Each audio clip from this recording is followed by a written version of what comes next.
At Campbell House, Moon, a noble young man, suddenly wakes up in confusion as he remembers dying in a car accident. He wonders if he has somehow traveled through time. Looking around the room, he notices the palace-style furniture and Western decorations. He then checks the mirror and realizes the face staring back looks almost exactly like when he was a teenager. Moon panics as he wonders where exactly he has traveled. After calming down, he realizes he now looks like a handsome noble and makes him suspect this world might be like a game. Thinking carefully, he suddenly wonders if he is just imagining things after the accident. To confirm his suspicion, he grabs a knife to test something. Moon lightly cuts his finger and immediately feels the sharp pain as he finally accepts that he has truly traveled to another world. However, his expression turns dark as memories from this body suddenly surface. He learns that Moon once blasphemed the royal family, which caused him to lose his noble status and be exiled from the empire forever. Moon lies back in shock as he realizes the name is not just a coincidence. He remembers that he has transmigrated into a villain's body from a novel he used to read.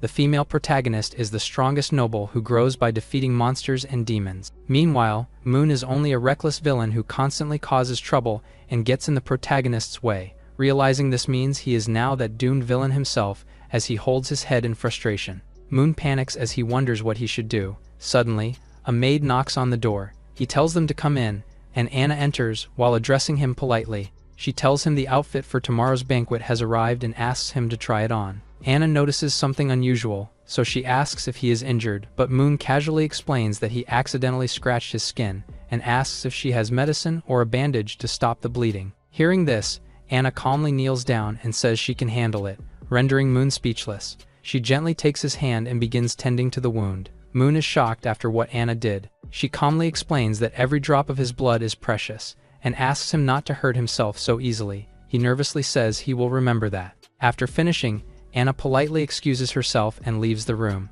After she leaves, Moon is left stunned inside his room. His face turns red, then rolls in his bed as he secretly thinks she is incredibly cute. Meanwhile, Anna suddenly pauses outside the door as she remembers that he actually thanked her. Moon realizes he still has everything most people would envy and recalls that his downfall began when he provoked the female protagonist during his coming-of-age ceremony. Determined to avoid that fate, he decides he must not do anything reckless at the upcoming event. However, he suddenly remembers that Anna sent the dress for tomorrow's ceremony. Then his expression instantly turns stiff. Moon immediately panics and curses out loud. In desperation, he calls out for any kind of help he can think of, wondering if he has any cheats he can use. Left with no other choice, he decides the only solution is to personally apologize to the protagonist during the ceremony and resolve their conflict. Determined to endure whatever humiliation it takes, he convinces himself that a real man must be able to bend when necessary. After making up his mind, Moon decides that he will immediately kneel and apologize to avoid provoking her when he meets the protagonist tomorrow.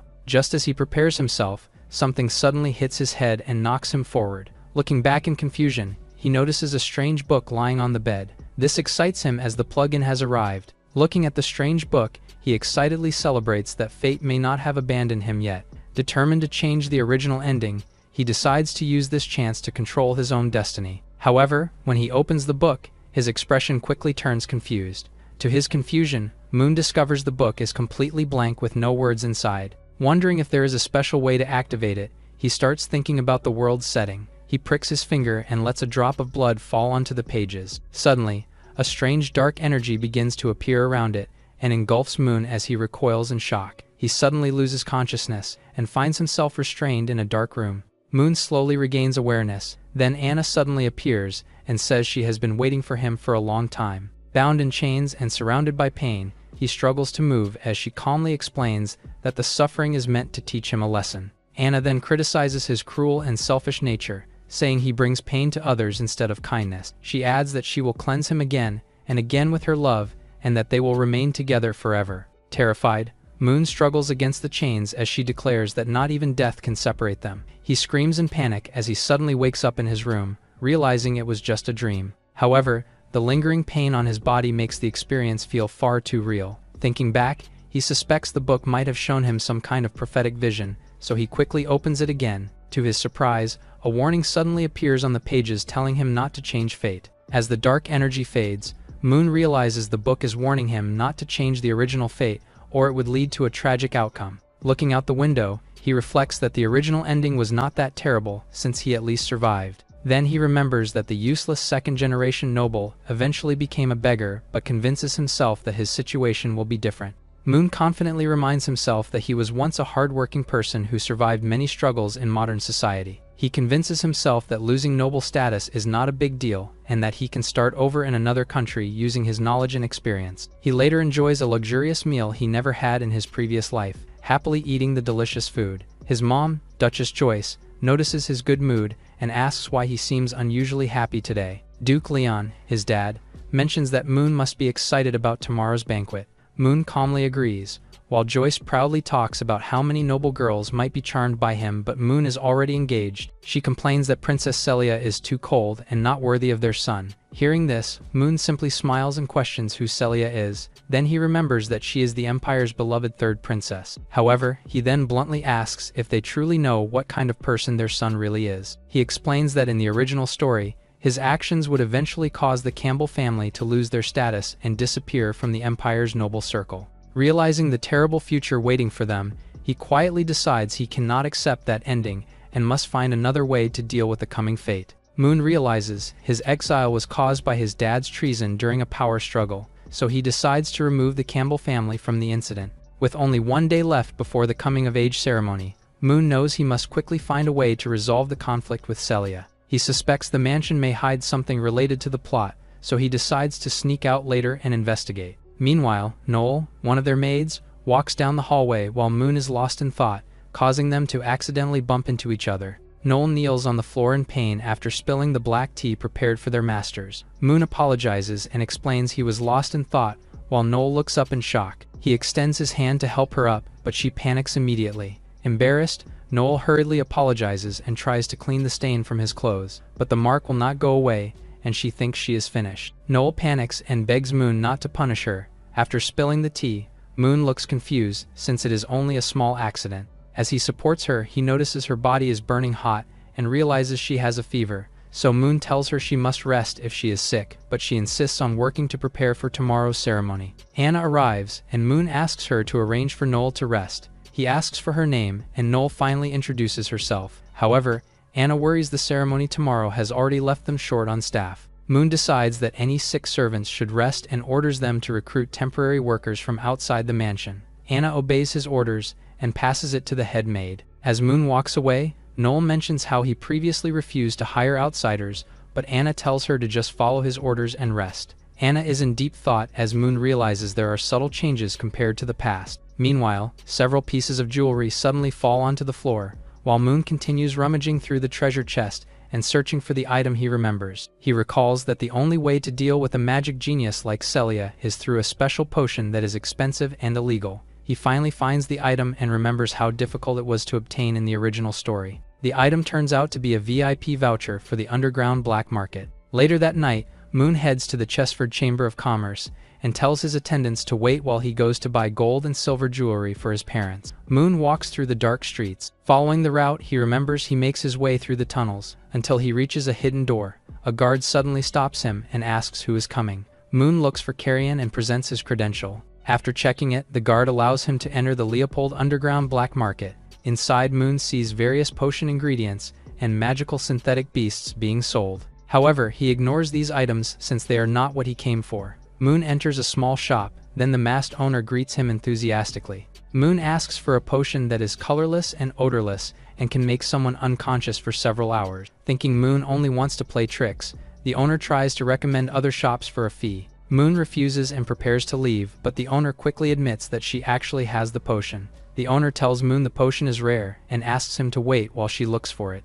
As she searches through the shelves, Moon realizes the masked owner is actually a woman. He believes she is a powerful beauty who controls this place, and thinks building a good relationship with her may help him later. The shop owner tells Moon to wait a little longer while she searches for the item. Suddenly, the door opens and catches Moon's attention. Another cloaked guest enters the shop, and the owner greets them. The mysterious guest then asks for the same type of potion, surprising the owner about the strange occurrence. Moon senses a faint fragrance coming from her, and begins to suspect it might be a woman. Although he knows the potion will likely be used to harm someone, he decides he cannot interfere. Meanwhile, the owner finally finds the potion and presents 2 bottles. Moon questions the bright color, but the owner says it becomes undetectable in drinks and 1 drop can knock an elephant unconscious, astonishing Moon. The owner confirms the potion is real and tells them the price is 130,000 emil with no bargaining allowed. However, the guest calmly says she does not have enough money and refuses to pay with emil. Instead, she offers valuable information, but the owner refuses. The guest convinces her that her intel is far more expensive than the potion. The owner finds the information interesting but asks if it is true. The guest calmly says the owner can verify it herself. Satisfied, the owner accepts the deal and hands over the potion. The guest thanks her and leaves the shop. Afterward, the owner turns to Moon and asks how he plans to pay, and he simply tells her to swipe his card. She tells Moon to keep the crystal card and gives him another bottle as a small gift, explaining it works better when paired with the red potion. Moon thanks her and then asks about the information the guest mentioned earlier. The owner becomes curious and offers to sell that information to him as well, quoting, "a price of 90,000. The owner raises the price to 900,000, but Moon refuses to buy it. Thinking the black market is too shady and profit-driven, he decides to find a more reliable partner. After that, he leaves the shop while the owner casually bids him goodbye. The owner takes off her mask, revealing it to be Ariel, and wonders who she should sell the information to. Remembering the conflict between the second prince and the Duke's faction, she decides to sell it to both sides and profit from the situation, killing 2 birds with 1 stone. The next night, the banquet begins at Campbell's palace. Marquise, a noble man, introduces his 3rd daughter and asks her to greet Moon, but she becomes flustered and quickly runs away. Her father apologizes for her shyness, while Moon politely says it is fine, already expecting the reaction. He realizes many nobles are watching him with the same expression. He reflects that the original owner of his body had a terrible reputation. His dad then praises Moon for his performance and says he is no longer worried about the ceremony. Moon simply promises to do his best. Everyone falls silent as the host announces the arrival of the 3rd in line to the Leopold Empire. The pure white girl, blessed by the goddess of ice and snow, appears. Celia graces the banquet with her beauty. Moon's dad leaves to receive the other dukes and reminds him not to neglect the princess. Moon approaches Celia and greets her politely. He compliments her beauty and says she looks charming today. Celia thanks him for the compliment, but calmly remarks that such praise is rare coming from him. Moon laughs and says Celia makes him sound like a rude man. She agrees. Then Moon politely escorts her to rest until the banquet begins. As she leaves, Moon admits she is beautiful but terrifying, just like the first female lead in the original story. Celia quietly senses that he feels different than before. Celia wonders if Moon has become more polite than before. Meanwhile, he overhears nobles gossiping about an illegitimate daughter who defeated her fiancé in a duel and was made Count Bugard's heir. As the crowd whispers about her status, Moon notices a girl entering the hall and realizes she is the true female protagonist of the original story. Ariel enters the hall and greets Moon politely. Moon casually replies that he is doing fine. Suddenly, his servant angrily calls out Ariel's rudeness, but Moon swiftly grabs him and slams him down. Moon politely says he has been doing well lately and thanks Ariel for her concern. Ariel is surprised by his attitude, noticing he did not call her an illegitimate daughter like before. Moon then turns to Lily and leaves her shocked that he knows her name. Moon smiles and notes that he should never forget his guests' names. Suddenly, Ariel slaps Moon's hand and asks what he is up to. She grabs him by the collar, then tells him she only came for his dad's sake and warns him not to have any evil thoughts toward Lily. Ariel leaves with Lily, while Moon sighs and knows her impression of him will not change easily. Moon decides that after tonight their paths will become completely separate. Under the witness of the nobles, he finishes his speech and officially becomes the heir of the Campbell family. Believing everything has gone according to the original story, Moon finally relaxes and thinks the night is over. Moon decides it is finally time to proceed with his real plan. After spotting Celia standing alone, he approaches her and apologizes for leaving the princess unattended earlier. He then politely invites her to dance and compliments her beauty. Celia reluctantly accepts the invitation. As the nobles notice the two beginning to dance, Ariel and Lily also turn their attention toward them. While dancing together, Ariel praises his steps, but he calmly replies that he is still only at a beginner level. Celia notices that he has changed and questions if it is real. Remembering how he once invited a viscount's daughter in the past, Moon awkwardly reacts with embarrassment, while Celia asks if she imitated his rudeness well. Moon apologizes and asks Celia to forget what happened in the past. As the music continues, he quietly asks if she could come to his room afterward, explaining that he wants to discuss their engagement in detail. Moon asks Princess Celia if they can discuss their engagement privately. He says he knows the marriage is only a political arrangement ordered by the king. He adds that canceling it could affect the royal family's credibility, but suggests they work together to end the engagement. Celia agrees that the matter should be discussed between the two of them alone. Moon realizes Celia accepted his suggestion and decides to play along, so the plan continues smoothly. Celia then suddenly asks where his room is and leaves him stunned. She says there is no need to wait for the dance to end and tells him they should go now. Before he can react, she grabs him and drags him away from the hall. Meanwhile, Myron and Risa, assassins dressed as maids, notice them and insult Moon. They decide to act quickly. After arriving at Moon's room, he offers her red wine, but Celia refuses, as she does not drink alcohol at all. Realizing his plan will not work, Moon worries, since the medicine is red and usually mixed with wine. He then asks what she would like instead, and Celia asks for coffee or black tea. Celia looks confused, and Moon explains that due to strict rules at the ceremony, the only drinks available are red wine and black tea. Since she refuses alcohol, he suggests they drink black tea instead. Moon then happily leaves to prepare it. Celia watches him silently, wondering why he looks so cheerful just from making tea. Moon secretly mixes several drops of the potion just in case. Since Celia is a strong magician, she suddenly appears behind him and startles him, but he quickly finishes preparing the drink. He then politely asks her to take a seat, prompting him to sweat and panic. He is relieved when the medicine shows no magical fluctuations and believes he avoided being caught. Suddenly, he notices the spilled potion, prompting him to panic as his original plan to dilute and sell it is completely ruined. Just then, Celia calls for him, and Moon quickly regains his composure.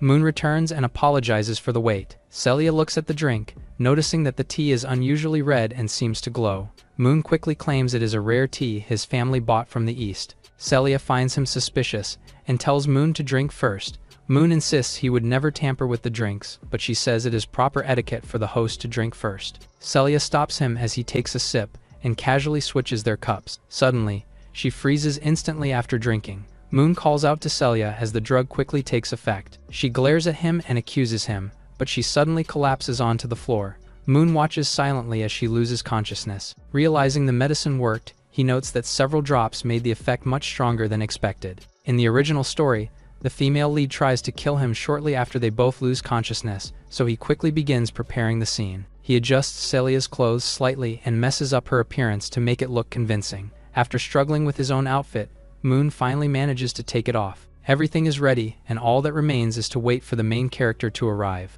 Moon checks the time. He realizes half an hour has already passed, but Ariel still has not appeared. He starts to feel uneasy and wonders what went wrong. Thinking back, he recalls that she should have had her clothes stained by an ill maid. She would go to the bathroom to clean them, then she would catch Moon and the princess. He suddenly pauses after realizing that the sick maid was supposed to be Noel. Moon starts to panic, since he asked Noel to rest, thinking that the original storyline will change as the princess is unconscious. Celia suddenly awakens, as Moon calls it a serious problem. He realizes Celia has already been affected, but he doesn't know she is already trying to get up. He then notices the temperature suddenly drops, and before he can react, Celia releases a burst of icy power that freezes the surroundings. Celia suddenly grabs him as the freezing aura spreads. He tries to explain, but she moves closer, and she feels her body heating up. Moon panics and says this state is not normal, and tells her to wait as he tries to call a doctor. The ice spreads as Celia presses him down and grabs onto him. He calls out to her and tries to wake her. He silently calls for Ariel to save him, but Celia stops him and acts on instinct. Meanwhile, Ariel brushes the stain from her clothes, complaining how careless Lily is for getting the cake on her. She senses something, then looks around before calling out to see who is there. As she moves forward, a maid stops her. Anna appears and politely tells her the area ahead is restricted. When Ariel asks why, Anna refuses to explain and tells her to turn back. She suddenly notices Ariel's clothes are dirty and offers to help. Anna uses magic to clean her instantly. Ariel is surprised that even the maids here can use magic. Anna then reminds her that a limited amount of cake will be served at the banquet. Exciting Ariel, she thanks Anna and leaves to get the cake. The maid watches her go before turning away. Ariel briefly recalls how strange Anna is and senses another person hiding but dismisses them. She also comments that Celia is already a grown-up. Ariel rushes off and focuses on getting the cake instead. Meanwhile, Mirren hides behind the door and asks if Ariel is their mission target. Risa then states that her former partner, number 9, failed the mission after being killed by Ariel despite being stronger. Mirren confirms the setup was done by the Lionheart King and notes they are close but have little time left. Miran tells her to hurry, but Risa says that they still have time, knowing that Moon has already made his move. Moon exhales heavily and says it's finally over. He reflects that he used all his strength and barely maintained his identity, but something still feels off. He closes his eyes and realizes it didn't change anything. Celia stands before him and tells him to speak his final words. Moon smirks and refuses to answer. Celia prepares to execute him, and he immediately panics. Moon quickly thinks he will die if he fails to calm her down, so he relies on what he knows. He recalls that he once had love in front of him but failed to cherish it, only regretting it after losing it. Hearing that, he looks at her and wishes for another chance. His panic displays after barely dodging Celia's sudden strike. She questions why he is acting so disgusting. He tries to justify himself and says it could still count as sincerity since they never went that far before. She immediately rejects that idea and calls his actions dirty and vulgar. She replies that he could face her openly and prove his worth with strength and sincerity. Celia looks conflicted as she notes that Moon chose a shameless method instead. He tries to explain, but she cuts him off and forces him to kneel. A sudden noise catches their attention, and the atmosphere turns tense. She grabs him and demands to ask the people outside to leave, but he insists the room is soundproof. She clicks her tongue in frustration, then finally decides to spare him for now and orders him to get dressed and open the door. He realizes the situation is serious and thinks there are only a few options left, but all of them lead to a dead end. He sarcastically expects Ariel to arrive, but he looks confused when someone calls out to him, then turns to see Miran bringing food. He tells her to place the food on the table while she responds obediently. He then pauses and realizes he has never seen her before. She calmly explains that she was only recently selected into the Duke's mansion and is helping with the banquet. But in the next moment, Miran attacks suddenly and he shouts that it's an assassin. Moon suddenly realizes the attack is not aimed at him and immediately calls out to Celia. Miran appears in front of Celia and strikes, but a powerful clash erupts as the attack collides with Celia's defense. Moon is blown back by the impact and winces from the shock. He calls out to Celia as the fight continues right in front of him. Miran clashes with Celia at close range, but she holds her ground and pushes back. She coldly asks if her brother sent them, but Miran calmly refuses to answer and states that the information is confidential. Golden magic circles form above and declares that this will be her end. A massive explosion erupts inside the room. Miran retreats strategically and realizes even skilled mages would struggle against it. Her reaction changes after hearing Celia chanting. She pierces through the battlefield in a flash and strikes directly at the assassin. She keeps her focus on the fight while he realizes the situation is getting out of control. He rushes to the door as he tries to escape, but finds it completely locked. He tries to force it open, but the impact throws him back. He quickly understands the door was tampered with and suspects Miran is behind it. Moon pauses as a realization hits him. He recalls his own order to bring in outside servants for the event and realizes the enemy may have been watching the entire time. Another impact shakes the room and snaps him back. He steadies himself and admits that all he can do now is rely on Celia. Moon realizes the target is clearly Celia. He watches her dominate the fight but questions if this outcome is really safe. He considers that no one would even know what happened if she dies here. The assassin acknowledges her strength while observing her closely. Celia stays calm and analyzes the fight, and concludes the opponent is relying on pure skill and movement. Miran admits she saw through the magic and confirms the rumors about Celia's strength. The princess calmly demands to know who sent her and offers to spare her life. The assassin laughs and refuses, saying she should not waste time talking. She then reveals that her goal is to stall for time. In the next moment, a sudden strike lands, as the situation takes a dangerous turn. The room is suddenly sealed by a powerful barrier as Risa struggles to maintain it.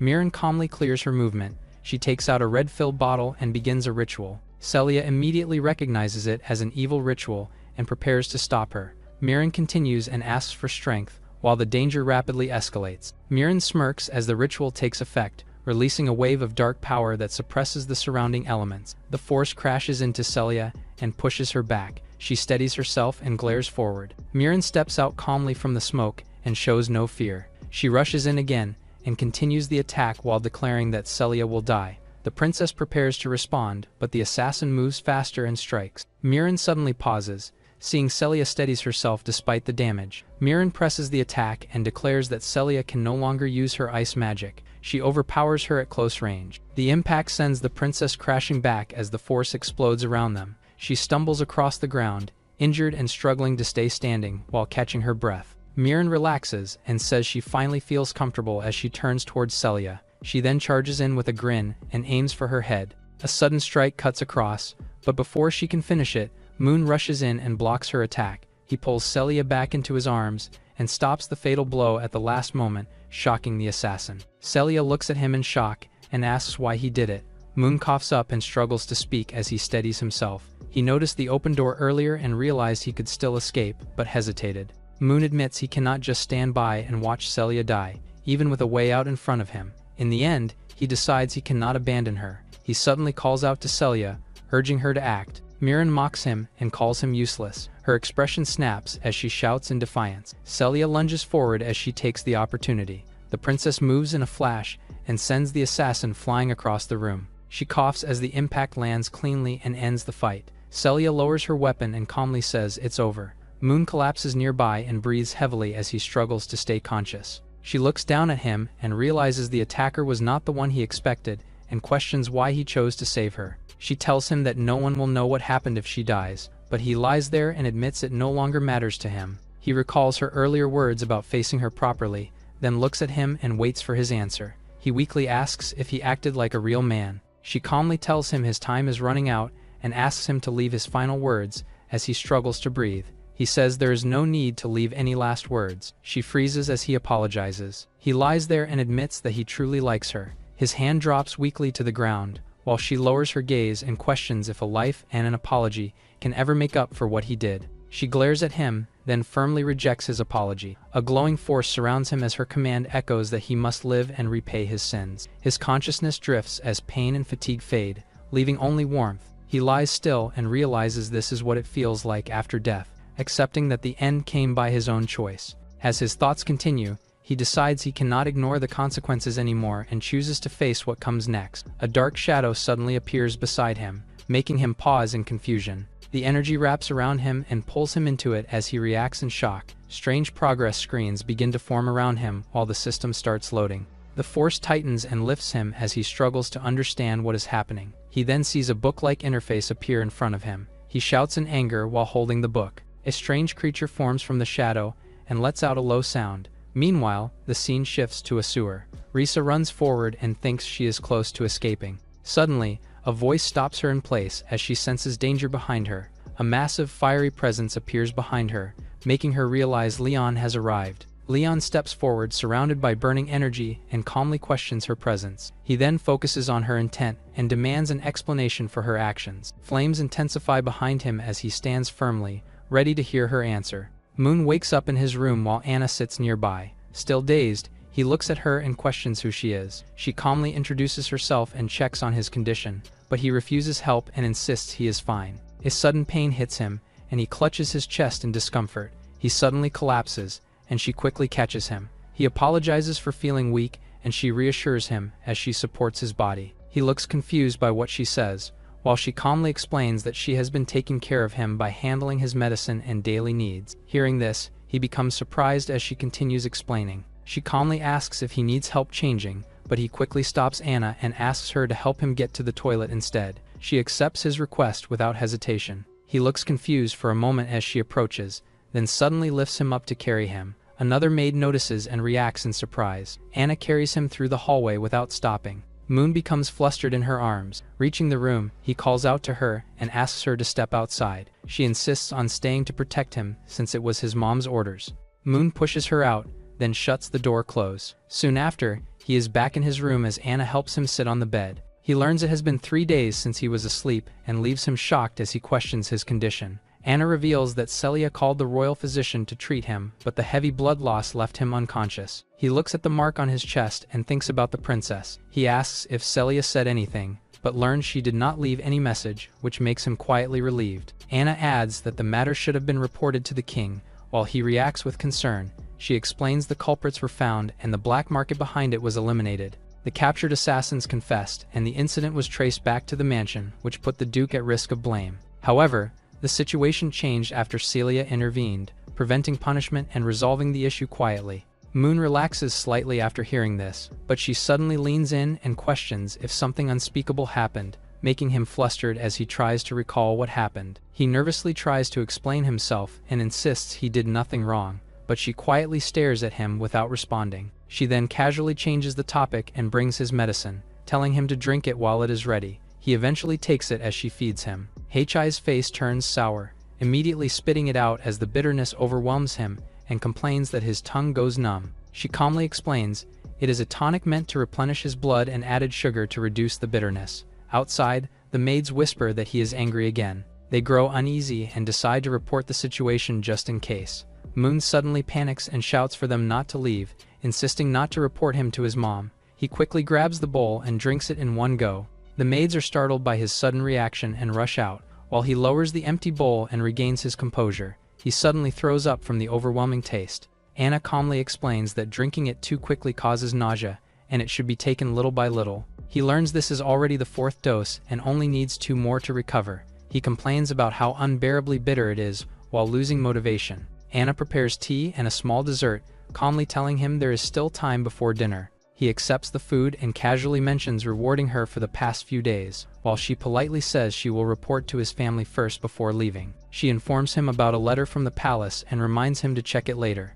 He pauses, then a thought crosses his mind and calls her back. He questions how he can still eat sweets despite being weak, and yet struggles with the bitter medicine. She pauses for a moment, while he explains that he is just a little curious to know. Anna admits she added a lot of sugar, and reveals she fed it to him directly. He slowly processes her words, then freezes as he realizes what that means. A brief image flashes in his mind of her feeding him. He suddenly raises his voice as Anna walks down the hallway. He starts rambling to himself while blushing, until something crosses his mind. An image of him and Celia flash in his mind as he realizes it was his first time, and he jolts upright in shock after realizing something. He opens the letter from the palace and reads its strange message, then exhales in relief as he realizes Celia has no intention of exposing him for now. He quietly notes that the worst outcome has been avoided. Later that evening, the scene shifts during mealtime. He is reunited with his mother as Joyce breaks down, hugging him tightly after learning how badly he was injured. She checks his condition while still emotional,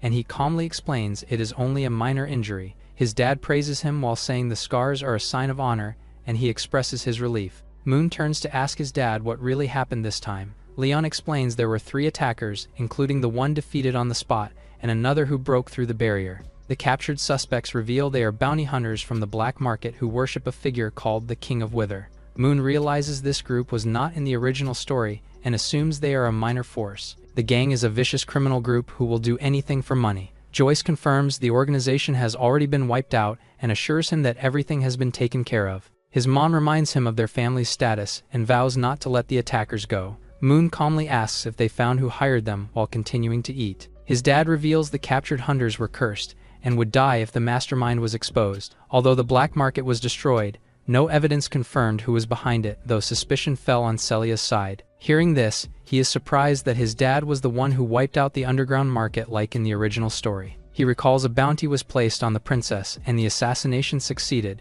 which led the king to purge the underground world. The massacre lasted for months and turned the sewers red in what became known as the Blood River Incident. He realizes the event happened early, and with the black market gone, the princess may survive and the tragedy may never occur. He remembers that incident was a major turning point involving Ariel and a large-scale clash between royal forces and the underground. After overcoming multiple crises, her strength steadily improves while he notes that the original turning point may no longer happen. Moon realizes that giving Noel just 2 days off already caused a chain reaction. Although everyone tells him to rest, he refuses and realizes the story has already diverged. He understands the original plot can no longer guide him, so his survival now depends entirely on himself. Moon begins setting clear goals to survive. He then thinks carefully, considering that the attacker's identity is still uncertain, and decides to stay cautious while preparing for what comes next. He reminds himself not to trust the Black Book and realizes the real cause behind the events is still unknown, leaving him frustrated by the lack of information. He quickly stops overthinking and decides to focus on what he can control.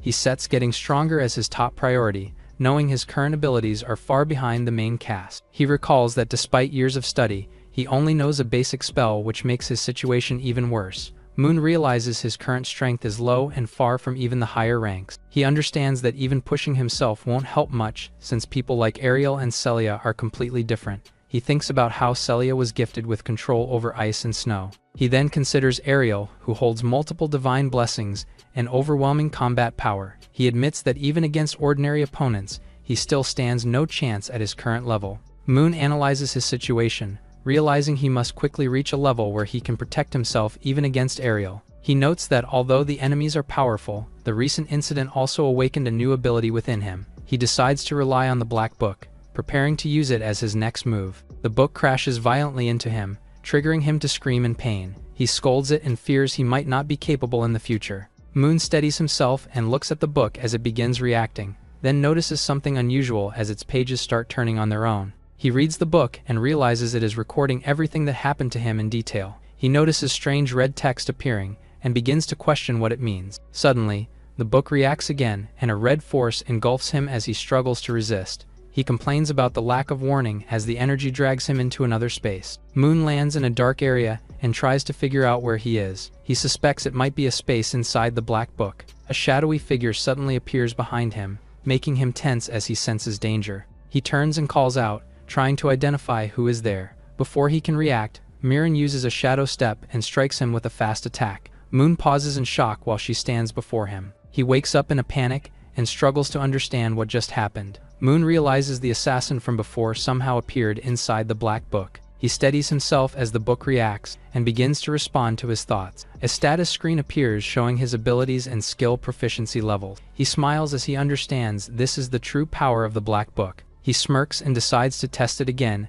as he realizes this ability could become his strongest advantage. Late at night in the mansion, Moon lies on his bed and catches his breath as he realizes he barely made it out. He checks a pocket watch and notes that time flows the same, realizing he only lasted 3 seconds. He then picks up a book and checks his proficiency, confirming his stats and skills are low as he calmly accepts that it is exactly as he expected. Moon realizes that any skill used by an enemy gets recorded and allows him to gain proficiency by fighting their shadow inside the illusion. He recalls the swift footwork and precise combat moves of Mirren. He realizes the potential of this advantage and grows confident that with such a cheat, he no longer needs to fear the protagonist. He suddenly reacts as the book hits him. Moon enters the illusion again and is immediately struck by Mirren. He tries to endure as the assassin follows up with swift movements and continuous strikes. He struggles to keep up and gets pushed back again. Meanwhile, Anna arrives at the door and calls for him while holding a tray. She enters the room and gently reminds him it is time to take his medicine,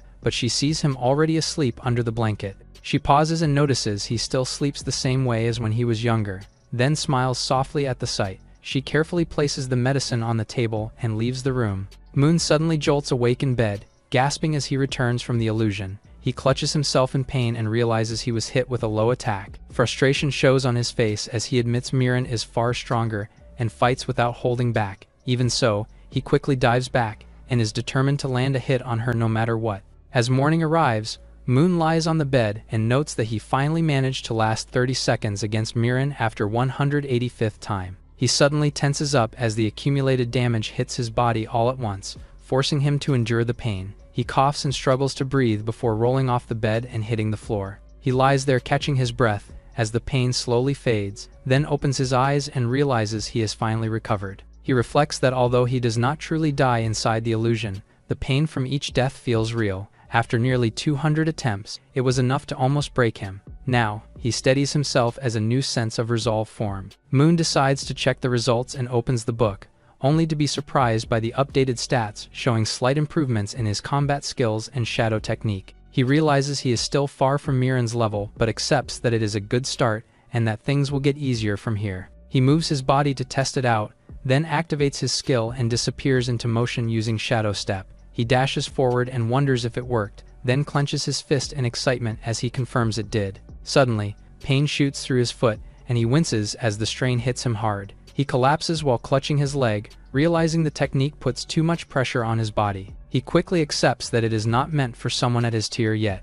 Moon admits that he is still too weak and realizes he needs a proper teacher. He recalls that the academy is about to start, but it's hard to find a strong warrior to train him. He reflects on how martial training is often overlooked in this world. Suddenly, he remembers a powerful warrior from the original story who faced countless enemies alone, and a faint smile forms as he considers this new direction. Moon recalls the legendary warrior who is none other than his dad. It is revealed that the most powerful warrior in the past century is a single man who rose through countless battles, becoming a royal guard at a young age and later earning great achievements across the empire. He never lost a battle and eventually was granted the title of Lionheart King and rising to Duke through pure military merit. His dad is the strongest warrior in the empire, so he relies on him instead of the academy, choosing to stay home and train under him directly. Moon hears someone call for him and turns his head, then steps outside, where Anna informs him that his dad is looking for him. With a smile, he decides to go immediately and pulls Anna along as they head out. The maid notices them and calls Anna's name casually,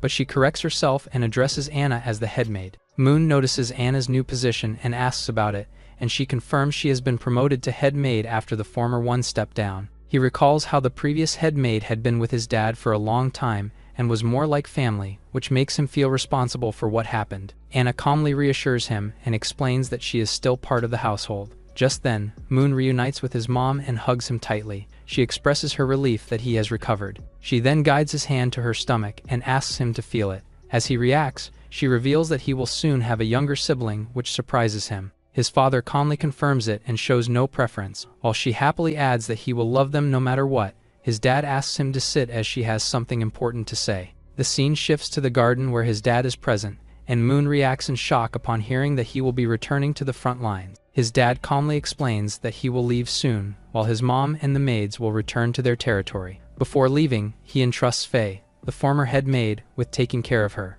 Moon questions the decision, but his dad explains that the situation at the western border is urgent as the abyssal lands are showing signs of movement. Hearing this, Moon suddenly recalls the timeline and realizes something important. He remembers that the early demon invasion was only a setup and that 3 years later marks the true beginning of the major events. His expression shifts as he understands that his dad leaving for 3 years will disrupt all his plans. Moon panics as he realizes everything is falling apart. He tries to calm himself while thinking. His dad prepares to leave, showing the departure from the estate. Leon gently scolds Joyce for being too emotional while reminding him to stay strong.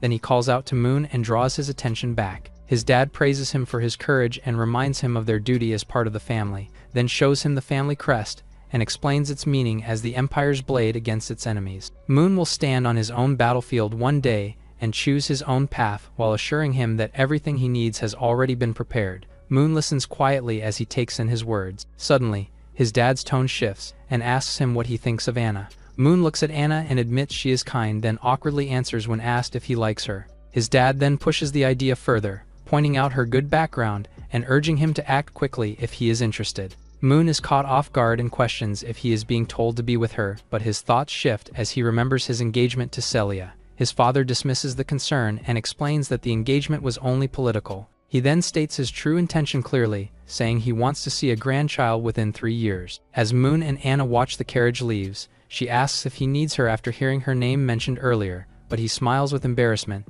while he brings up how his dad wants to pair them to continue the family line, but he dismisses it as a joke. He reminds her that she is only a maid and will follow her own path. Moon tells her that she should tell him if she ever finds someone she loves, and he will let her go. He gently pats her and encourages her to chase her own happiness. He grins to himself as he walks away thinking he handled it perfectly, but Anna lowers her head quietly and reflects on what he said. Her hand trembles and acknowledges that he has changed. She decides she cannot wait any longer as she prepares to act that night. Later in the library, Moon reflects that things are not going as planned, but focuses on getting stronger through self-study. He plans to pause school and avoid unnecessary risks while training in secret. He continues reading as he realizes he still has a long way to go. Moon decides to confirm the book's ability again, then opens it as dark energy flows around him. The information is absorbed instantly and allows him to grasp multiple techniques without memorizing them manually. Realizing its efficiency, he grows confident in this method and continues using it to train. Meanwhile, Anna quietly enters the room carrying a tray. She approaches and asks if he is still reading. He notices that she brought a midnight snack. Moon points out how much responsibility she carries while taking care of the mansion, but she simply accepts it as her duty. Anna then offers him a bottle of wine, but he declines since he still needs to study and does not want to lose focus. She asks what he wants to drink, and he chooses coffee to stay awake, but she explains that due to an issue, only wine and black tea are available. He listens and considers it, then realizes something about her explanation feels familiar. In the end, he accepts the black tea as a substitute while staying focused on his study. He drinks the tea without suspicion, but moments later his vision distorts as pain hits. Realizing something is wrong, he looks at her in shock as his body weakens. He calls out her name while collapsing, unable to understand why she would do this. As he fades, she holds him gently and reassures him that she would never betray him. She holds him close and tells him to rest as he weakly calls her name, while her thoughts reveal her obsession and refusal to let him go. His eyes widen as his consciousness fades. Then he suddenly jolts awake and finds himself restrained. He struggles against the bindings and recalls the person from the prophecy. Anna appears before him with a calm smile and confirms the drug worked as she watches him closely. Moon panics and questions what she is doing, but she calmly tells him he already knows. She believes that they belong to each other while insisting she is fixing him. He struggles and tries to reason with her, but she refuses and silences him. Anna leans closer and declares that he will belong entirely to her from this moment on. Moon's eyes grow heavy as he wonders if it is finally over. He reflects on how his life ended in an unexpected way and recalls the one responsible behind everything. Moon tells her she does not need to force herself and can release him, but she leans closer and silences him. She calmly insists that this pain means nothing compared to the years she waited. She reminds him that she has always protected and guided him. In the end, she declares that everything she has done was to keep him by her side, refusing to let him leave no matter what.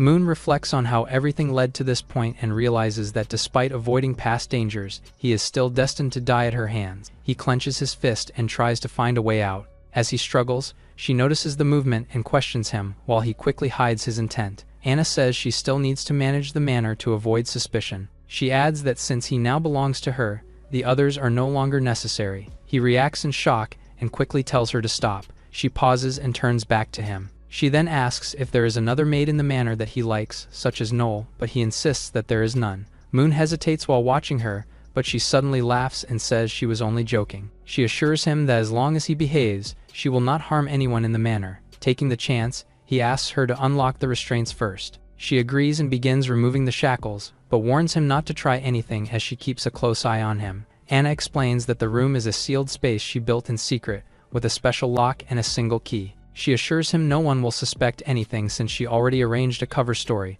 promising to bring him meals regularly, and everything else will remain the same. As she leans closer, he reacts weakly, and she calmly notes his quick recovery before saying she has to leave for now. She leaves the room and tells him to stay put while she is away. He immediately calls out for his clothes, but she ignores him as she locks the door. Left alone, he starts thinking through every possibility and wonders if he is truly meant to remain trapped like this. He steadies himself and realizes that no matter the situation, he still needs to try and find a way to escape.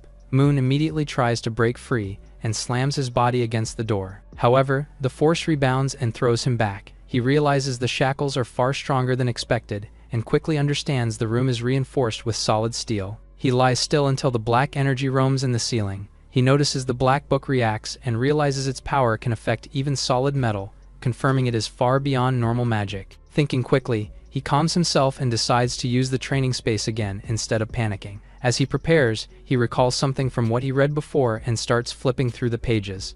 A realization hits him as he finds a key idea for a possible way out. Moon trains intensely and counts his repetitions until he finally reaches 200. He realizes his body is still holding up and that this method is the only safe way to grow stronger for now. Determined, he steels himself and vows not to stay down again. Anna suddenly arrives and praises his energy. She tells him she has finished her work. Anna teases him lightly and prepares a bath while he realizes he has not cleaned himself in days. Anna then asks what he wants to do first, and he quickly chooses to bathe as she accepts his answer. He hesitates in the bath, but she notices and asks if something is wrong. Moon insists he can handle it himself, yet she moves closer and takes over anyway. Anna finishes helping him. She prepares his meal and insists on feeding him herself. She brings the food close and guides him to eat. As he tastes it, his expression changes and he admits it is surprisingly good. He continues eating and enjoys the meal. Anna praises him for eating well and explains that he is already used to the taste,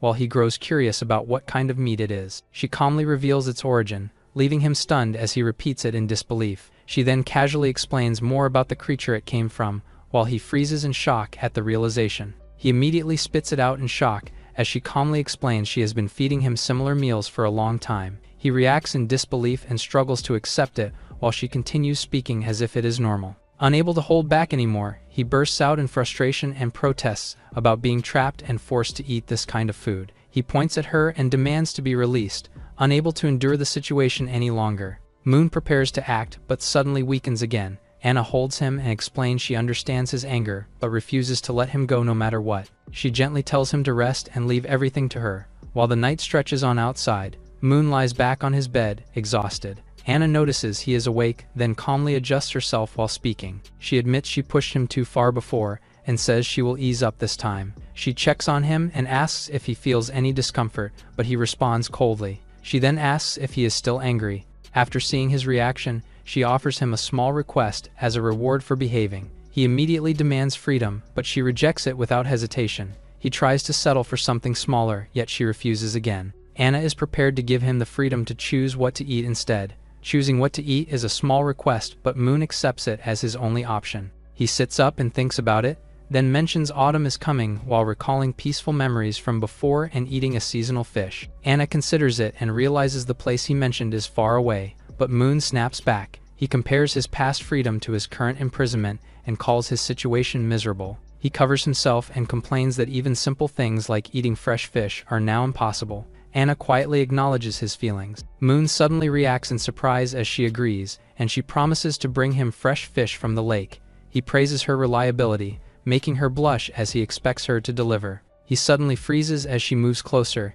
catching him off guard. She pulls away and calmly walks off as he calls out to her, then informs him the trip will take time and asks him to wait before leaving. Anna walks away down the corridor while holding back her emotions. She smiles to herself and hurries off as she is already planning to get what he asked for. Moon relaxes and notes he finally has a moment to think after everything. He brings out the black book again, preparing to use it for his next move. He smirks and decides to create a trial space using the black book before she returns. He activates it as dark energy surges around him as he prepares to push his limits. At the border of the lake, a storm happens and lightning strikes. A guard warns Anna that the area is dangerous and tells her not to approach, but she questions it without hesitation. He tries to stop her, yet she remains calm and focused. Anna suddenly strikes and cuts down the man in front of her without hesitation. She warns him not to touch her again, and makes it clear she will not hold back next time. She demands to know what is happening at the lake and forces him to speak. He explains that the lake master has awakened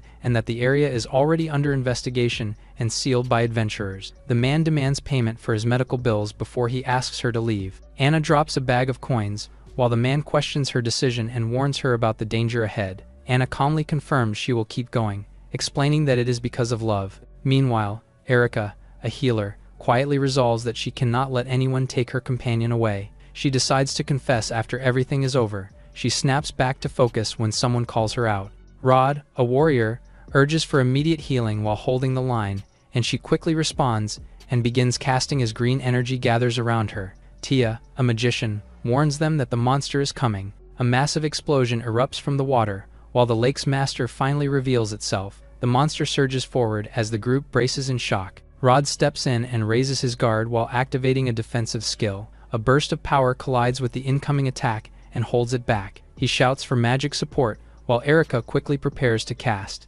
She raises her hand as ice energy gathers around her body. However, she pauses when an explosive magic bursts, engulfing the creature in flames. As it reels from the hit, Tia calls out and signals Rod to move. He charges forward through the opening and launches himself straight at the target. He brings his weapon down with full force as the attack pierces through the creature. A final explosion erupts as it collapses under the combined strike. He steadies himself while catching his breath, confirming the fight is over. He then smiles in relief and praises Tia. Erica is saddened as the two check on each other. She lowers her gaze as emotion builds and questions everything quietly. A memory of Rod and her childhood flashes as they once dreamed of growing stronger together. Erica recalls how she tried to catch up, but was never noticed, realizing she had always been the one left behind. Rod calls out to her while holding the healing energy steady, urging her to help deal with the lake master. She quietly responds and steadies herself as she prepares to move. Suddenly, she pauses as something feels off. Rod and Tia freeze as they recognize the trembling voice under the lake. A massive surge erupts from the lake and knocks them back. Rod pulls Tia close, as both stare in shock at what rises before them. Another giant creature emerges and reveals itself as a second lake master. Without hesitation, they launch another attack and fire magic straight into its mouth. The monster unleashes a violent burst of magic that shatters their attack. The impact sends them flying as he crashes hard and struggles to recover. Rod tells Erica to escape while realizing the enemy is far beyond what they can handle. Despite that, he insists on staying behind to protect Tia. Rod grips his weapon and declares he will fight even if it costs his life. Erica freezes in shock as he resolves to stay. Rod suddenly calls out Tia as the distance between them grows. Nearby, Anna observes and recognizes the creature as a monarch-class beast. She then decides that obtaining something stronger for Moon will be easy given the situation. The monster gathers a surge of red lightning into a blazing core. It expands into a spinning ring of power while Rod braces himself and grips Tia's body. Anna calmly raises her hand and signals to restrain the situation. In the next moment, the energy crashes down in a violent strike and erupts on impact. Rod groans as flames burn across his face. He opens his eyes and turns back in shock. The massive creature falls after the strike. Erica realizes the Lake Master's attack was blocked and looks stunned. Anna approaches her and asks if she is okay. Anna steps forward and prepares to handle the monster herself. She raises her hand and activates her power as dark liquid-like energy spreads around her. Erica watches in shock as the solid iron shifts and flows like liquid. The monster reacts as the dark energy wraps and tightens around it.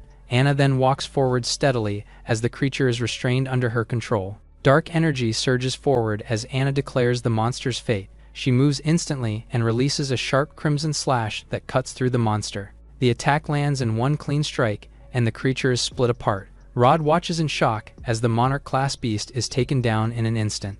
Erica rushes to him in concern as he steadies himself and confirms he is all right. Rod reassures her that his injuries are minor as he holds Tia close. He then asks Erica if he can speak with Anna while she looks confused by the request. Rod explains that Anna has not left yet and considers approaching her after seeing her strength. Nearby, Anna quietly handles the aftermath as she picks up the fish. She pauses and reflects on her mistake before turning to head back. Erica warns that one of the first Anna caught is highly toxic and points out which ones are safe. Erica shares her knowledge about the lake, and Anna then asks how to prepare them. After some time, Anna writes down the steps and thanks Erica for the guidance. Erica then asks if she came here for someone special, and Anna quietly confirms it. Her expression softens as she thinks about Moon. Anna prepares to leave after thanking her. Erica quickly stops her. Then she hesitates before bringing up a concern about love and asks for advice. Anna drops the bucket of fish, and she finally agrees to help based on her own experience. Erica begins to explain that she has a friend with feelings for someone. She describes how those feelings have lasted for a long time but were never returned.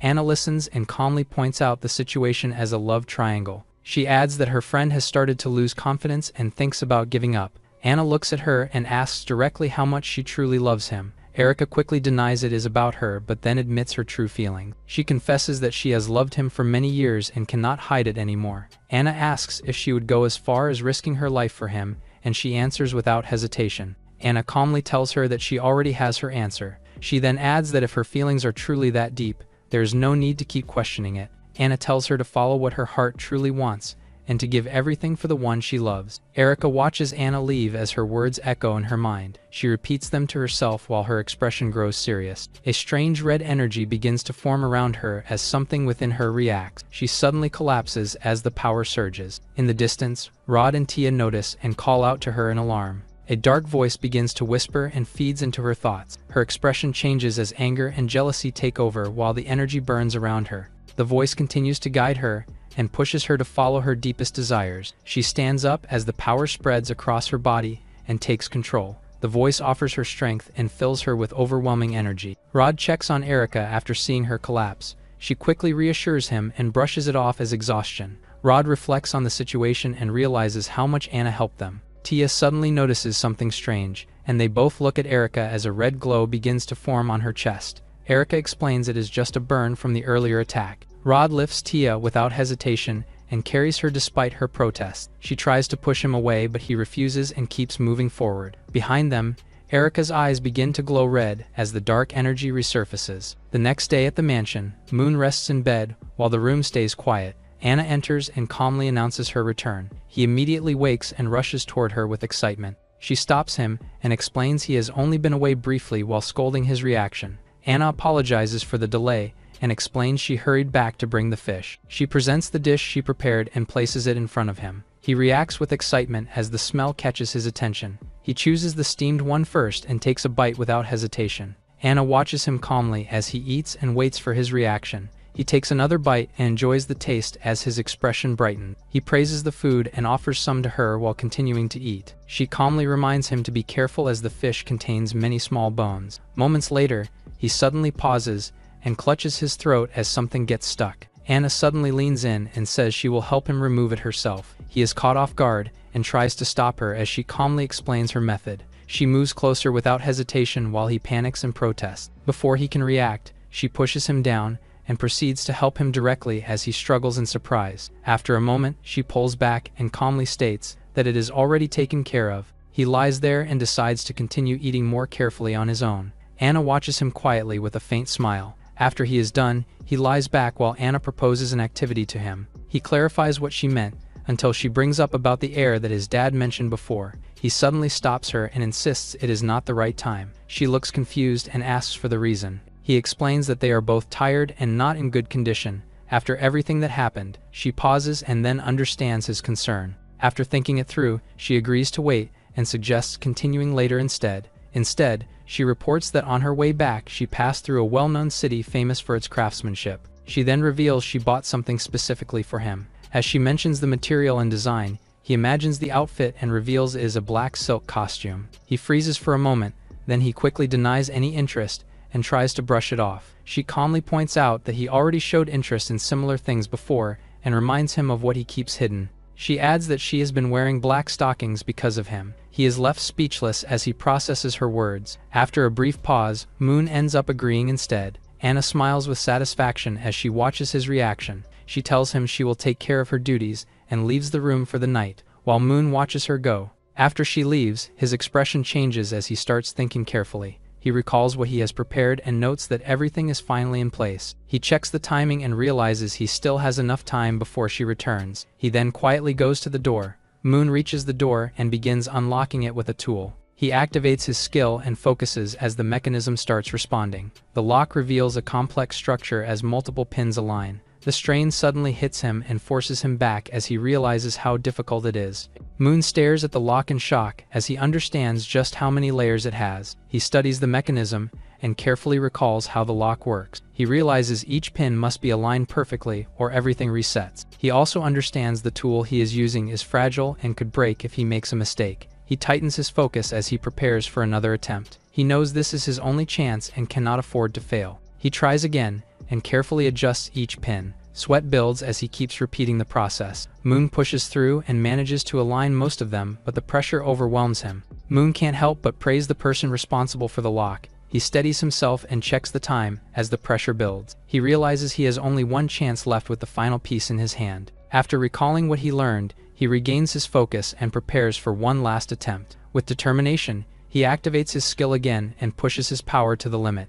In the kitchen, the maids continue preparing the meal as the soup finishes cooking. Noel takes a sip, and her expression brightens as she enjoys the rich flavor. Anna explains the meal is prepared earlier than usual with Noel's help, making it even better than before. Noel suddenly points out that Anna has more free time since their masters are away. She points out that someone has been secretly setting aside food after cooking over the past few days. Noel suddenly reacts as if she figured something out. She guesses that Anna keeps a pet secretly inside the mansion. Noel explains that Moon dislikes small animals, which is why none are allowed inside. She then concludes that keeping a pet would break the rules, and Anna must keep it a secret. Anna asks her to keep the secret, and Noel calmly agrees. She eagerly asks to see the pet, but Anna refuses, and explains it is still shy around strangers. She reassures her, and praises her effort, then turns away as she prepares to leave. After that, Anna walks off alone while thinking about how things could have turned out much worse. She then recalls what was said earlier as she continues moving forward. Moon still tries to escape, while Anna thinks about him being trapped for too long. She reflects calmly on her condition while keeping her thoughts composed. Moon struggles and is clearly exhausted.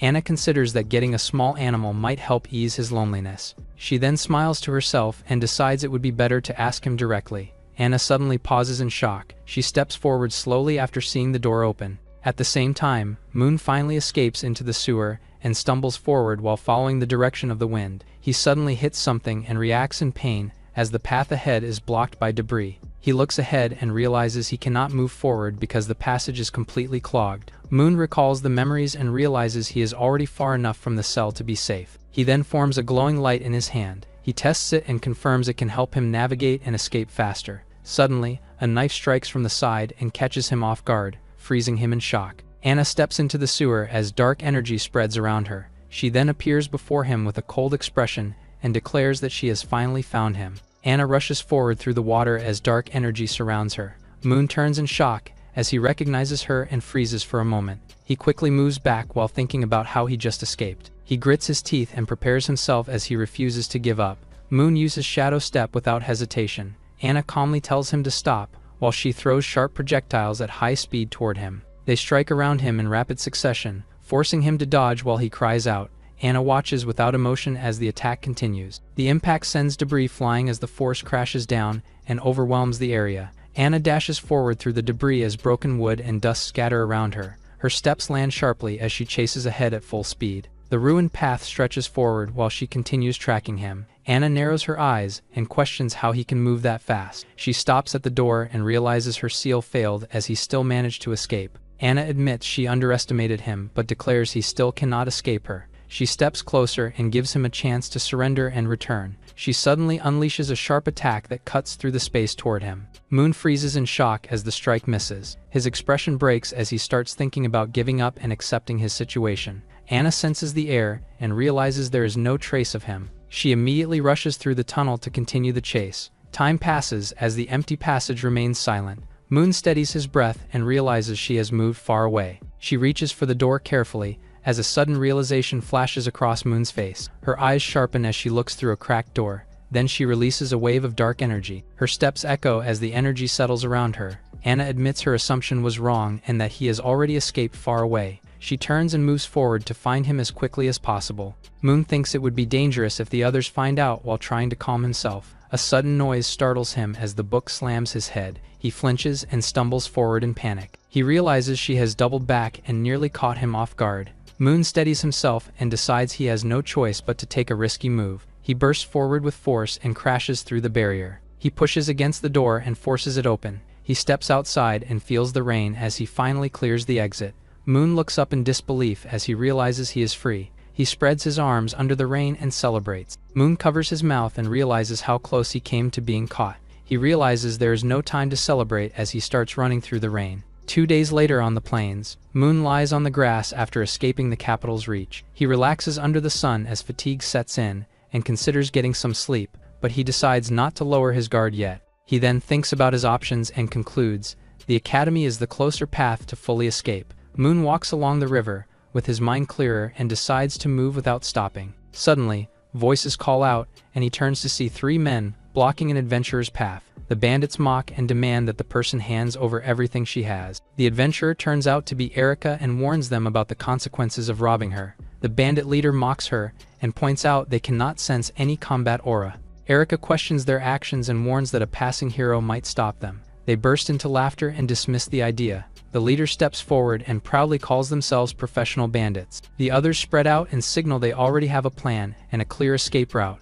They position themselves and coordinate carefully as they lock in. The leader notices her movement and warns her to stop trying to create distance to cast a spell. Erica grips her weapon and hesitates as he threatens to strike if she moves again. The leader confidently claims no one will come to help since they already secured the area. Suddenly, Moon interrupts the professional bandits. Moon rises from the water and confuses them at first. He steps forward and calls them out for ganging up on Erica, telling them to face him instead. The leader suddenly agrees without hesitation, catching him off guard. He then lets her go despite her confusion. Moon quickly panics and tries to explain he has no money while offering future payment instead. The leader smirks and says he is not after money, then suddenly changes the plan and targets him instead. Moon freezes in shock as he tries to process the situation. He backs away in panic while shouting in confusion. The men move in as Erica steadies herself and prepares her staff. She gathers energy and begins casting as flames start forming around her. Erica releases the spell and a massive explosion engulfs the bandits. Their screams are swallowed by the fire as the attack finishes them instantly. Moon stares in shock at the overwhelming power.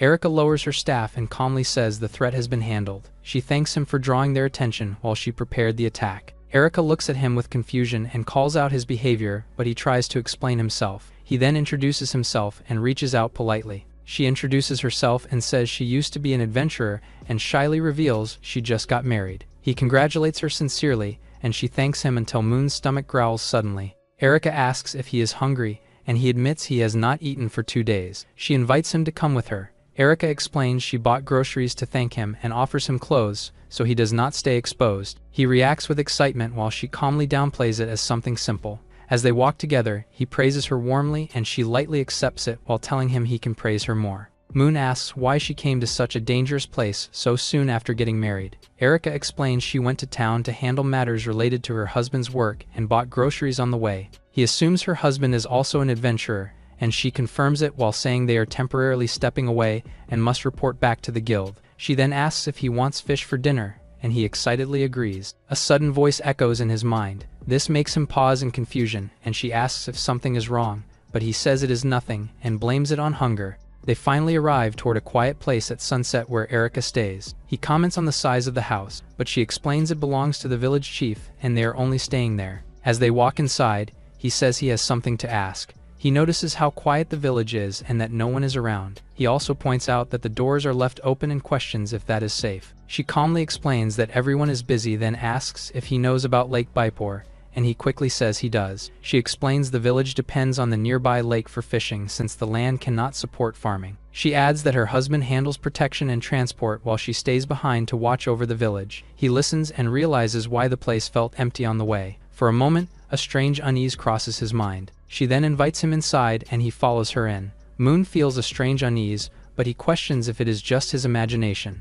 Inside, Erica gives him clothes and tells him to wash up while she prepares dinner. He then carefully checks the water for anything unusual. Finding nothing wrong, he drinks it but still feels that something is off. After eating, Moon finishes the meal and praises Erica's cooking. She thanks him but points out he does not seem ordinary. He then reveals his identity. She reacts in surprise as he explains he is being hunted and asks for her help to arrange transport and send a message, while hoping to stay there for a while. Erica laughs lightly and downplays his request, thinking it is nothing serious. He raises the reward and tries to convince her, but she still does not take it seriously at first. He insists and clarifies that everything he said is true, making her finally understand. She then agrees to let him stay for the night and offers him a room. He confirms her answer as she calmly accepts. Erica accepts the reward and agrees to let him stay for the night. She leads him inside and shows him around while explaining the layout. She tells him where to wash up and warns him not to wander or open any doors without permission.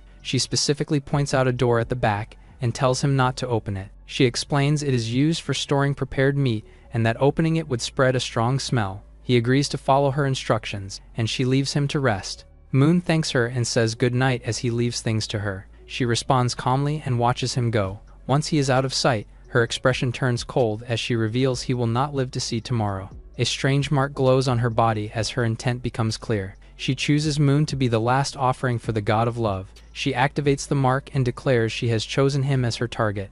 Elsewhere, Anna tracks his scent and confirms his direction. She follows his trail without hesitation as the night deepens. She calmly states that no matter how far he runs, he cannot escape her. Night falls over the house as Moon sleeps soundly in bed. He stirs and wakes up feeling uncomfortable. Realizing he drank too much water, he quickly gets up. He heads out of the room to find a place to go. He peeks out and thinks he saw something outside, then steps into the hallway to check. As he looks around, Erica suddenly appears behind him and startles him. She asks why he is still awake at this hour. He hesitates and tries to respond. He explains he woke up to use the restroom and mentions hearing a strange barking sound. She calmly says it is just her dog and describes it as well-behaved. He shows interest and asks to see it, but she refuses and says it is shy around strangers. He accepts her answer and decides to head to the restroom instead. Erica points him toward the toilet near the well and reminds him not to go the wrong way. Her expression darkens after he leaves. Outside, he reaches the toilet and reacts to the strong smell.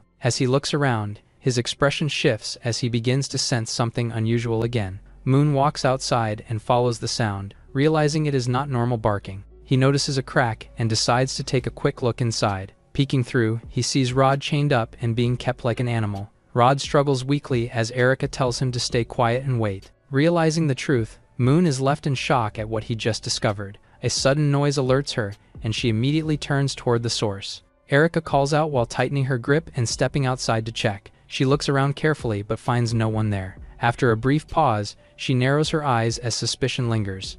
Erica decides to check on Moon before the god of love awakens. As he lands, he connects everything he has seen. Moon recalls the chained man and understands he is likely her husband. The situation sinks in as he realizes he cannot stay here any longer. He steels himself and decides there is only one thing left to do. Moon makes his decision and dashes away at full speed. Erica calls out his name as she realizes he is gone. Inside, the room is left empty as he escapes. Her expression turns fierce as red energy erupts around her. She unleashes her power and prepares to chase him down. She pauses and wonders when did he notice. Her expression darkens as she thinks he returns. Erica smiles and opens the door, until she sees someone unexpectedly. Anna appears in the night and greets her with a calm smile. Erica serves tea to Anna while she thanks her and notices the maid outfit. Anna calmly questions why she is being called master. Erica then smiles and says her words helped her accept herself and confess to Rod that night. She offers to show the result as Anna quietly agrees to take a look. Erica then asks her to wait and walks away. Anna confirms there is no mistake. She senses Moon's lingering presence and realizes he has been here before. Her eyes narrow as she detects the smell of blood mixed in the air. Erica returns calmly and apologizes for the wait. As she steps closer, Anna suddenly notices something unusual. Erica happily introduces Rod and presents him while he kneels with a blank look. She gently interacts with him as he responds obediently. Anna watches quietly as Erica praises him and treats him like a pet. Anna observes the situation and calmly notes what is happening. She then acknowledges her efforts while Erica humbly responds and praises her guidance. Anna calmly admits Erica has done even better while acknowledging her own mistake in letting Moon escape. Erica hesitates and asks if the person she means is Moon. Anna confirms it is him. She quickly asks if he came here as Erica nods and explains she found him and brought him home. She then adds that he was here earlier, but has already left after she checked on a noise. Erica tells her it has been less than 2 hours. She confidently says she can track him and bring him back. She explains he cannot have gone far and prepares to cast a spell. Erica then leaves the room and tells her to wait. Anna quietly agrees and stays behind. Anna lies on the bed while questioning his escape. She pauses as she senses something nearby and looks up in confusion. She then notices Rod sitting on the floor. He comes back to his senses, then suddenly reacts as she looks in confusion. Rod panics and desperately tries to speak. As fear takes over, Anna steps closer and calmly checks on him. Rod begs urgently and tells her to run as he realizes the danger. His voice breaks as he tries to warn her, but his strength fades. He weakens and loses control of himself again. Anna stands over him as he kneels weakly on the floor. She recalls Rod mentioning the last door and turns toward it. She walks down the hallway and finds the door. She tries the handle and realizes it is locked. Anna calmly uses her power and unlocks it without hesitation. She slowly opens the door and steps inside. Her eyes widen as she freezes in shock. Inside, bodies are piled together in a dark room. She realizes these are the missing villagers. She calls out Erica's name with a serious expression. Erica calmly walks deeper into the dark hallway and admits her secret has been discovered. She grips a knife and steps forward while claiming they are the same, asking for understanding. Her eyes glow as she declares her feelings with a chilling expression. Dark energy rises around her and calmly says she understands. Anna stares at Erica and questions if she has been corrupted by the evil god. Erica lowers her head and lets out a quiet laugh. She suddenly bursts into loud laughter as the red aura intensifies. She then looks up with glowing eyes and calmly defends her beliefs with a chilling smile. She calmly questions the cost behind Erica's power and listens as she explains it was given freely. She claims it only helped her understand herself better and insists they are the same. She raises her blade and steps forward while asking for acceptance. Anna closes her eyes and concludes that Erica is beyond saving. Erica continues approaching with a steady smile and threatening intent. She smiles brightly and believes she has been accepted. Anna suddenly lunges forward to strike, not giving Erica enough time to react. Erica coughs as she is struck and looks confused by the sudden turn. Her body staggers as she falls on the ground. Anna apologizes as she refuses to let Erica harm anyone else. Erica weakly insists she only shared her love. She raises her voice and firmly rejects that twisted belief. Erica lies there and questions what love truly is. Anna calmly explains that real love is not possession, but understanding the other person. She quietly apologizes before walking away from Erica's body. She steps outside into the night with a heavy expression. Anna reflects that this tragedy was caused by a corrupted belief that twists love into harm and blames herself. She decides to find Moon and return to give proper closure. A distant voice echoes with lingering obsession. The dark whispers echo around her as the same words repeat. A surge of red energy spreads and rises from the mansion. It gathers into a massive presence above the building. Anna looks up and identifies it as the evil god. Meanwhile, Moon moves out at high speed to escape. He stops to catch his breath and believes he has finally escaped. He He wipes his sweat and relaxes as he sees no sign of pursuit. Suddenly, he senses danger and looks up in shock. Anna appears behind him after getting thrown from the mansion. He quickly raises his guard and blocks the strike while reacting in panic. He wonders if the falling streaks are some kind of meteor shower. He sharpens his gaze as he realizes he hears a voice. Moon focuses ahead and confirms it is a person calling out. Anna appears in front of him, dropping to her knees. She steadies herself and tells him she knew he was nearby. Moon approaches her and asks why she is injured. Anna stops him and says now is not the time for questions. She tells him she will hold the enemy back and urges him to run. A violent red surge suddenly erupts nearby as a distorted voice calls out to him. He turns and sees a massive red entity forming, pulsing with energy as it calls him to accept it. Moon stares at Erica, who turned into a monster. She recognizes him as she pulses with intense energy. Erica suddenly attacks using her limbs and blades in a violent surge. Moon braces himself, but he struggles to react in time. Anna appears and warns him to get out of the way immediately. Erica's attack explodes forward in a violent burst. She follows up with a sharp strike that cuts into Anna as she tries to move, but she quickly grabs Moon and pulls him away. They are sent flying as the force pushes them back. Moon looks at Anna in shock as he realizes she got hurt, protecting him. Moon notices her leg is injured, but she insists she is fine. Anna pushes him back as she tells him to run, while she holds Erica off. She reassures him that she will deal with Erica and come back for him. Anna turns to face the monster as she rises again. Erica surges forward with a terrifying presence as she prepares to attack both of them. She unleashes a massive beam, while Anna stands her ground and raises a defensive barrier. Moon focuses and activates his ability. Shocking Anna, he moves instantly and reappears beside her at full power to dodge the attack. The impact sends shockwaves through the area as they escape the strike. Anna looks at him in confusion, but Moon tells her that he cannot just leave her to die. He carries her firmly as he declares he will handle this himself. Erica's power surges again and closes in as he moves while holding her. Moon lands and steadies himself while keeping her protected in his arms. Moon catches his breath. Anna looks at him with concern while he reassures her that they will be safe soon. He notices something behind them, showing Erica rising again as it calls out and prepares another attack. Moon tightens his hold on her and tells her to hold on and not let go. Erica lunges forward again as her red mass stretches toward them. Moon dives into the water while holding Anna as the attack crashes down. He realizes the creature cannot stay solid in water. Erica's body begins to break apart as she hits the water and loses her form. Moon suddenly turns and pauses in shock. Moon realizes Anna cannot swim as she begins to lose consciousness. He hesitates for a moment but then pulls her closer as he decides what to do. He leans in and shares air with her to keep her breathing underwater. Above them, Erica's form breaks apart and slowly reforms. She pauses as she notices the scent has disappeared and begins to look around. Erica grows frustrated as she questions why her feelings are not accepted. She unleashes a violent surge of attacks as her body expands and lashes out wildly. She then decides to move on and search for another target. She declares that she will return once she becomes stronger and disappears from the area. Moon brings her to a safe spot and tells her to endure the pain for a bit. She reacts to the pain, but follows his lead as he finishes treating it. He explains the injury needs proper care later but confirms the bleeding has stopped. Anna looks at him in confusion. She then recalls what she did to him and assumes he should have abandoned her. Moon asks if she realizes her mistake now and listens as she admits her fault. Anna explains that the situation caused harm and accepts responsibility for what happened. She then reflects on her actions and admits she nearly caused his death. He reaches out and stops her. He clarifies that her feelings were not wrong, but the way she acted was the problem.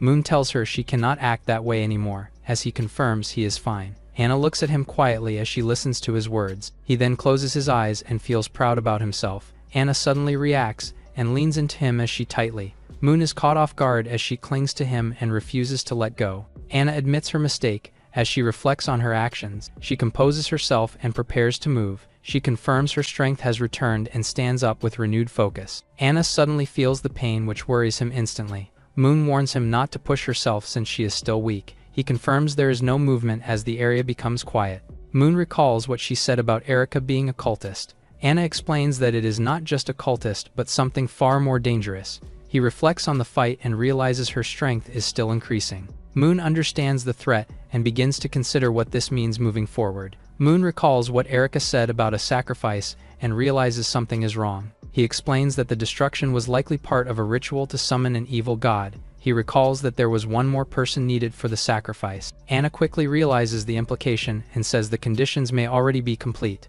Moon pauses as he realizes something. Anna realizes there is still one person alive in the village, and that is Erika's husband. They recall that once the ritual is complete, the entity will be at its weakest.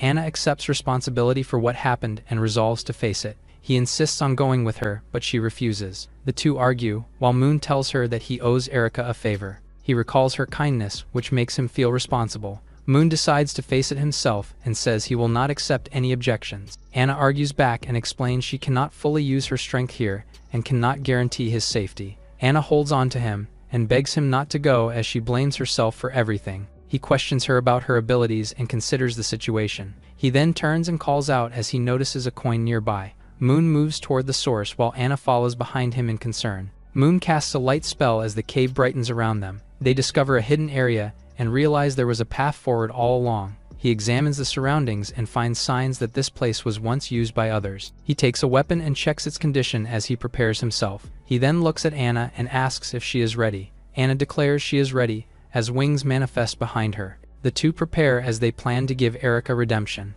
Moon observes Erika's growing form. She calls out to Rod while her massive body shifts and spreads. Moon stands his ground and focuses as he prepares to confront it. He realizes that Anna was right, and Erika's power has grown far beyond. Moon steadies his breath as he collects his thoughts. He shows a brief moment of frustration as he realizes the danger he is facing, but he quickly accepts the situation without backing down. Moon decides there is no other choice and resolves to finish this fight. He calls out to Erika and declares his intent to end it here. He spreads his arms and draws her attention as he prepares his next move. Erika mocks him as she waits for his response. Moon firmly rejects her love and makes his stance clear. He declares himself and commits to the fight without hesitation. Moon leaps forward and dives straight toward the battlefield, while Erika reacts as she prepares to face his incoming attack. She surges forward as she swings her massive form. Erika focuses on Moon and prepares to crush him as she closes the distance. Moon keeps his trajectory and continues descending from above. Moments before, he explained to Anna that Erika could not be defeated by normal means. The goal was not to defeat Erika directly, but to find the source of her power. He told her to clear a path, while he moved in and searched for the power source. However, Anna refused to follow his direction, finding it dangerous and suggested that they escape instead. Moon told her there were only two of them, so he would act as the bait. He smiled and entrusted the plan to her as he prepared to move. She looked at him with concern as she listened carefully. Anna asked when she should strike, while waiting for his signal. He suddenly dives forward as he calls out for her to attack. Anna releases her power, then she steps forward as she prepares to act. She raises her hand and activates her ability with precision. Multiple projectiles form around her and launch forward in a rapid barrage. The attacks streak through the air and collide with Erika. Anna's barrage strikes Erika as multiple hits land across her body. She reacts to the impact and shifts as the attacks continue. Anna pushes forward through the opening and closes the distance. She drives her blade straight into her core in a decisive strike. Erika looks at her in surprise as she recognizes her presence. Anna looks at her and calmly says she has returned to save her. Erika's mass swells and spreads outward with overwhelming force. Anna bursts forward with her wings and crashes straight into it. She pushes deeper as the red tendrils close in around her. Anna steadies herself and gathers power as she forms sharp projectiles. She swings down with force and launches the attack forward. The attack slams into Erika and bursts on impact. Anna lands while facing her as the surface churns around her. Erika explains that silver is normally effective but has no effect this time, and she rises while declaring herself a god. Suddenly, she pauses after someone questions her. Moon leaps into the air and calls for an opening, and he spins down with a powerful strike into Erika's body. He sees the impact split something inside and believes the core should be exposed, and a sharp blade pierces into Erika's form. Anna reacts immediately and uses her Iron Emperor skill. Erika suddenly lashes out and strikes him directly, sending him crashing into the ground. He struggles as debris bursts around him, and he admits the attack nearly killed him and realizes he only survived because of Anna's protection. At the same time, a glowing red core forms as she reveals she has been waiting for him. Erika smiles and urges him to accept her as her. Anna rushes in while calling out to him, trying to reach him before it is too late. Erika moves calmly and warns her not to interfere, and she attacks as Anna charges straight toward her. Erika unleashes a heavy strike that slams into the ground, sending Anna flying back. She trembles, and her eyes widen in shock. Erika quickly sees through it and realizes it was a trick. then narrows her gaze and demands to know where the other person is. Anna rushes in and clashes head-on with Erica while declaring her anger, and she follows with a fierce strike as she vows to cut her down. The impact explodes between them and sends debris flying, and Moon watches while injured as he steadies himself. A hand reaches and tells him not to move yet. Someone hands him a stamina potion and tells Moon to drink. The man turns out to be Rod, and Moon regains his breath while realizing he is still alive. He thanks Rod for saving his life and slowly stands up, and they formally introduce each other. Rod explains that Anna was losing against Erica. Moon asks him and says he should know the reason since he is her husband. Rod admits it is his fault and regrets realizing it too late, while Moon says they came back because letting her leave would end everything. Moon says the aura is overwhelming and concludes she destroyed the village and used someone as a sacrifice. They realize a sacrifice was used and recall seeing the aftermath of Erica killing someone. Then they identify the source of her power as the heart embedded in her chest. Erica cries out that she only wants her love accepted, then lashes out as she demands why everyone rejects her. She declares Moon and Rod are already gone and names him as the final sacrifice. Erica suddenly pauses, while Rod pretends to be holding Moon hostage. Erica calls out to Rod, while Anna panics and rushes forward while telling her to let go. Erica swings her massive arm, while Anna gathers her power and blocks her attack. The impact is so powerful that Erica crushes Anna into the ground. Erica declares she will reunite with Rod and no longer needs Anna,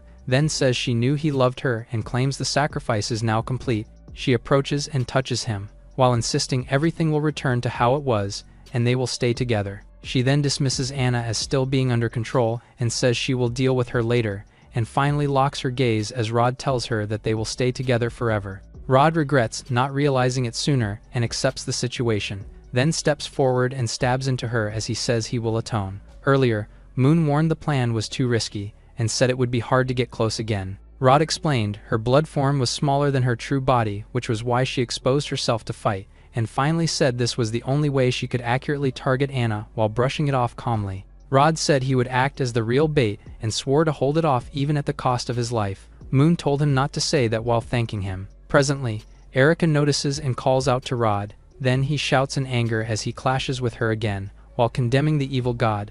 Moon forces the red mass out as she reacts violently. He locks on and grabs the core, then pulls it out while realizing it must be destroyed. Erica screams and tries to take it back, but Moon holds on despite the backlash tearing into him. Moon and Erica react in shock, seeing Rod between them and take the strike. Rod says he will stay with her until the end, while her expression softens. Her body begins to collapse as the red energy breaks apart. Moon struggles to steady himself and questions the core. He senses something wrong and looks ahead. The red mass swells violently as Anna is caught inside the surge. Moon rushes forward in panic to reach her. He unleashes full power and fires into the red mass, then grabs onto it as it resists and pulls back. He shouts in anger while being dragged closer as it tries to swallow Anna. The monster forms a massive face and roars while he realizes there is no other choice, and he takes a gamble and calls out the black book. Moon cries for help as the red mass consumes him and begs for power, then suddenly appears inside a strange space and realizes it is the black book. He sees the book before him and asks if it can save Anna, and it responds as it begins to move toward him. He looks up in confusion as he senses something above him. Then a massive fiery vortex opens in the space, and he reacts in shock as he realizes where he is. Moon stares ahead in shock as he senses the powerful entity. He clenches his teeth as the presence is revealed to be the King of Wither, a catastrophic being, then calls to his black book. Moon snaps in frustration after realizing that the black book introduces him to another evil god. Flames surge wildly around Moon while the god calls out to him. He quickly submits to the overwhelming presence and offers his cooperation. The blazing eye looms closer as it tempts him with power. Moon smiles nervously in response. Moon questions if this is really the way to save Anna and doubts replacing one evil with another. Then he forces a grin as he admits that anyone would want power in this situation. The black book suddenly opens on its own as dark energy seeps out. The fiery eye reacts as flames surge violently while the presence grows more intense. Moon grows uneasy and senses the presence showing clear displeasure. He is caught off guard when it suddenly declares the transaction complete. Moon freezes in confusion as the fiery eye expands and offers its power, testing if he will truly accept it, and the flames intensify as the force of the evil god begins to merge with him. Moon admits he does not want to be tied to an evil power, but realizes he has no choice. If he wants to save Anna, then he steels himself and boldly calls out to the King of Wither. The blazing eye responds with interest and agrees to follow the contract, while the flames surge violently as the force fully descends upon him. Moon looks ahead in confusion as the presence leaves him with a cold and distant response. Moon screams in pain while the power floods his body, and realizes this is the cost of taking that power. He steadies himself despite the agony and focuses on the overwhelming force, then launches forward through the raging flames as he declares his intent to fight back. The fiery entity reacts as the clash begins, and Moon pushes through the heat with sheer determination. A burst of blue energy collides against the raging red flames, and he charges through the air while facing the massive fiery entity. The god of love recognizes that overwhelming power. In the distance, Anna is unconscious as Moon tells her to wait for him. Moon finally confronts the god of love, noticing her fear in her face. Moon points out that it is only fair that the god of wither can lend him power. He notes that he pays a huge price to gain recognition for his power, declaring that the fight should be over. He gathers the surging blue energy into a single point. The power condenses into a focused attack as he unleashes it forward, releasing a devastating strike. God of Love's distorted figure is consumed within the blast as she lets out a desperate scream. The energy continues to press down until the resistance fades, and Moon lowers his hand as he realizes the overwhelming power he now controls. He quickly realizes the enemy is still not fully gone. Then the weakened figure emerges and admits her plan was ruined by him. She recognizes him and leaves a final warning before her presence fades away into the smoke. Moon stands there in silence as the battlefield finally calms. He quickly denies the connection and brushes it off, then corrects that it should have been Ariel and not him. The last traces of the enemy disappear into the air as the battlefield returns to normal. Moon reflects on what just happened and realizes the danger has passed, though he acknowledges he may need to rely on that power again if it returns. He hears Anna call out and turns toward her, then quickly rushes over and pulls her into a tight embrace. She clings to him as she admits she thought she would lose him, and he reassures her that everything is over and she is safe now. She calms down and asks what happened. Moon decides to keep the deal with the evil god a secret to avoid worrying her and explains that the threat is resolved. Anna listens closely as he reminds her there is still something important they need to do. Then they both turn as they look at Erica. She is still barely holding on, prompting them to rush over. Erica weakly calls Anna, then asks if everything is finally over. She confirms the evil influence is gone, and she relaxes slightly before apologizing for hiding the truth from her. Erica explains her actions were driven by fear of losing Anna, and she tries to justify what happened. Erica explains she acted that way because she wanted to keep up with Rod and had been hiding her feelings, then calmly states that she did not fail. She recalls confessing to Rod but being unable to stay with him,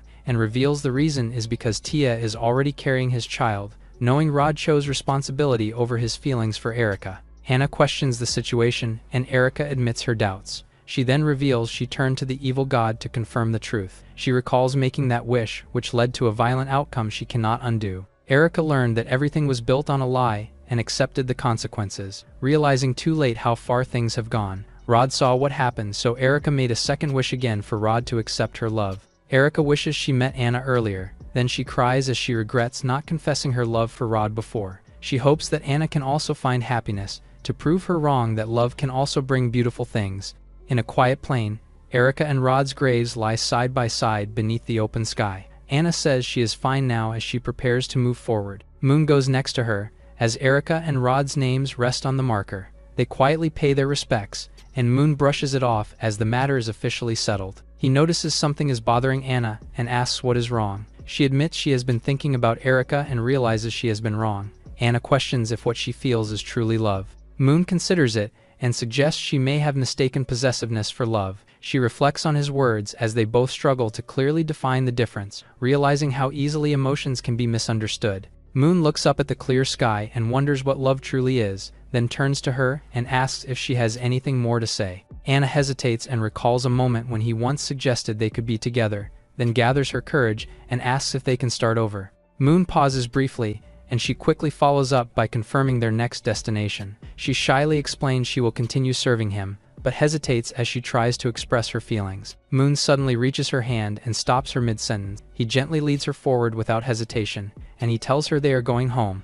Anna smiles softly as they continue walking, while he feels relieved knowing things ended without further trouble. He reflects that the outcome has changed, and the worst case no longer exists. He lies down after returning home. As the moment settles, he suddenly feels a familiar dizziness as everything fades around him. He questions what caused everything to rewind, then suddenly realizes he is restrained as he regains consciousness. He looks around in confusion as Anna appears and calmly explains she brought him somewhere private to avoid interference. He accepts the situation and admits he understands, then asks her directly why she brought him here. She reminds him of what he said before and tries to jog his memory. Then he slowly recalls the moment and asks for his clothes. She steps closer and begins preparing them while adjusting everything carefully, then changes into a different outfit and presents herself, clearly following what she remembers about his preference. Anna asks for his reaction as she presents herself, and he stares blankly before giving a simple response. She then admits she has reflected on her past behavior and acknowledges her mistake, taking responsibility for how she acted. She pauses and waits for his answer while staying close to him. She tells him she will follow whatever he wants and leaves the choice entirely to him. Morning arrives at the mansion as she wakes up late and quickly gathers herself, realizing she overslept. She reacts after not seeing Moon beside her. She immediately dresses up and hears a strange sound echoing through the room. Anna looks around in confusion, while Noel asks how she feels. She explains that Moon told them that Anna had been resting earlier due to not feeling well. She looks at the cats and begins to realize they were brought by Moon earlier that morning. When he explains that the cats are strays she has been caring for and hopes to find them a proper home, she shares that Moon gave her money for school and helped her. Anna questions if having several cats is too much, but learns they were all brought together so they would not be separated. Monica, the other maid, assures Winnie that Moon allowed visits anytime. Anna then asks where he is and is told he just returned and should be in his room. She heads to his door and calls out as Moon tells her to come in. He explains he saw her sleeping earlier and chose not to wake her. She suddenly rushes forward and hugs him tightly in relief. Anna tells him he scared her and thought he had gone back to the college without telling her. He reassures her that he will say goodbye first. Anna then asks why he went to the market and came back with so many cats, and Moon explains it started when she mentioned wanting one. He shows her a small cat and calls it Momo. He then hands it over as a gift and she hesitates in surprise. He explains he will return to the college soon and cannot bring her along, so she will need to stay and handle matters at the mansion. She gently holds the cat close while calling out to him softly. She smiles and promises to take good care of it as she accepts the gift. At night, Moon lies on his bed reading. He reflects that his abilities have improved and that the recent incident helped him restore Anna to normal. He then realizes the prophecy has changed and believes he can avoid danger as long as he is careful. He pauses and wonders who could be visiting at this hour. Anna appears at the door and asks if he is still awake. She hesitates at the door as she thinks about him leaving soon. He tells her she can sleep in his room again since she stayed the night before. She sits on the bed and admits she feels the same as before. He suddenly moves closer and stops her. Moon smiles and suggests doing something else instead. Anna lies beside him and quietly asks if this is enough for him. He reassures her and calmly explains that what matters is understanding each other. She moves closer and admits she does not want to be apart from him. She says even a few months feels too long, while he gently tells her to write to him if she misses him. He suddenly pauses as if sensing something unusual. A strange message appears in the black book which indicates that Moon will continue to suffer. Meanwhile, at Santa Maria College's women's bath, Ariel jumps in excitement as she realizes she has returned. Then water splashes as she lands back inside the bath. Ariel relaxes in the bath and says coming back early was worth it because the place is comfortable. Lily reminds her the school has not officially started and they should stay quiet, but Ariel reassures her that most teachers have not returned yet, so it is still safe. Ariel notices her hair has become lighter and points it out, making her realize it herself and question the change. Lily grows uneasy as the topic shifts to Moon, who has golden hair, but Ariel reassures her it means nothing and calmly dismisses the concern. Ariel smiles and comforts her that nothing will change how she feels, which finally eases her worries. Ariel suddenly gets annoyed as she recalls the incident and warns her to stay away from Moon. Lily explains the assassination was avoided because of Celia and that she was asked to treat him afterward. She recalled Moon heavily injured as she kept him alive until help arrived. Ariel admits he was brave for protecting the princess, but still dislikes him. She admits his actions do not match his usual personality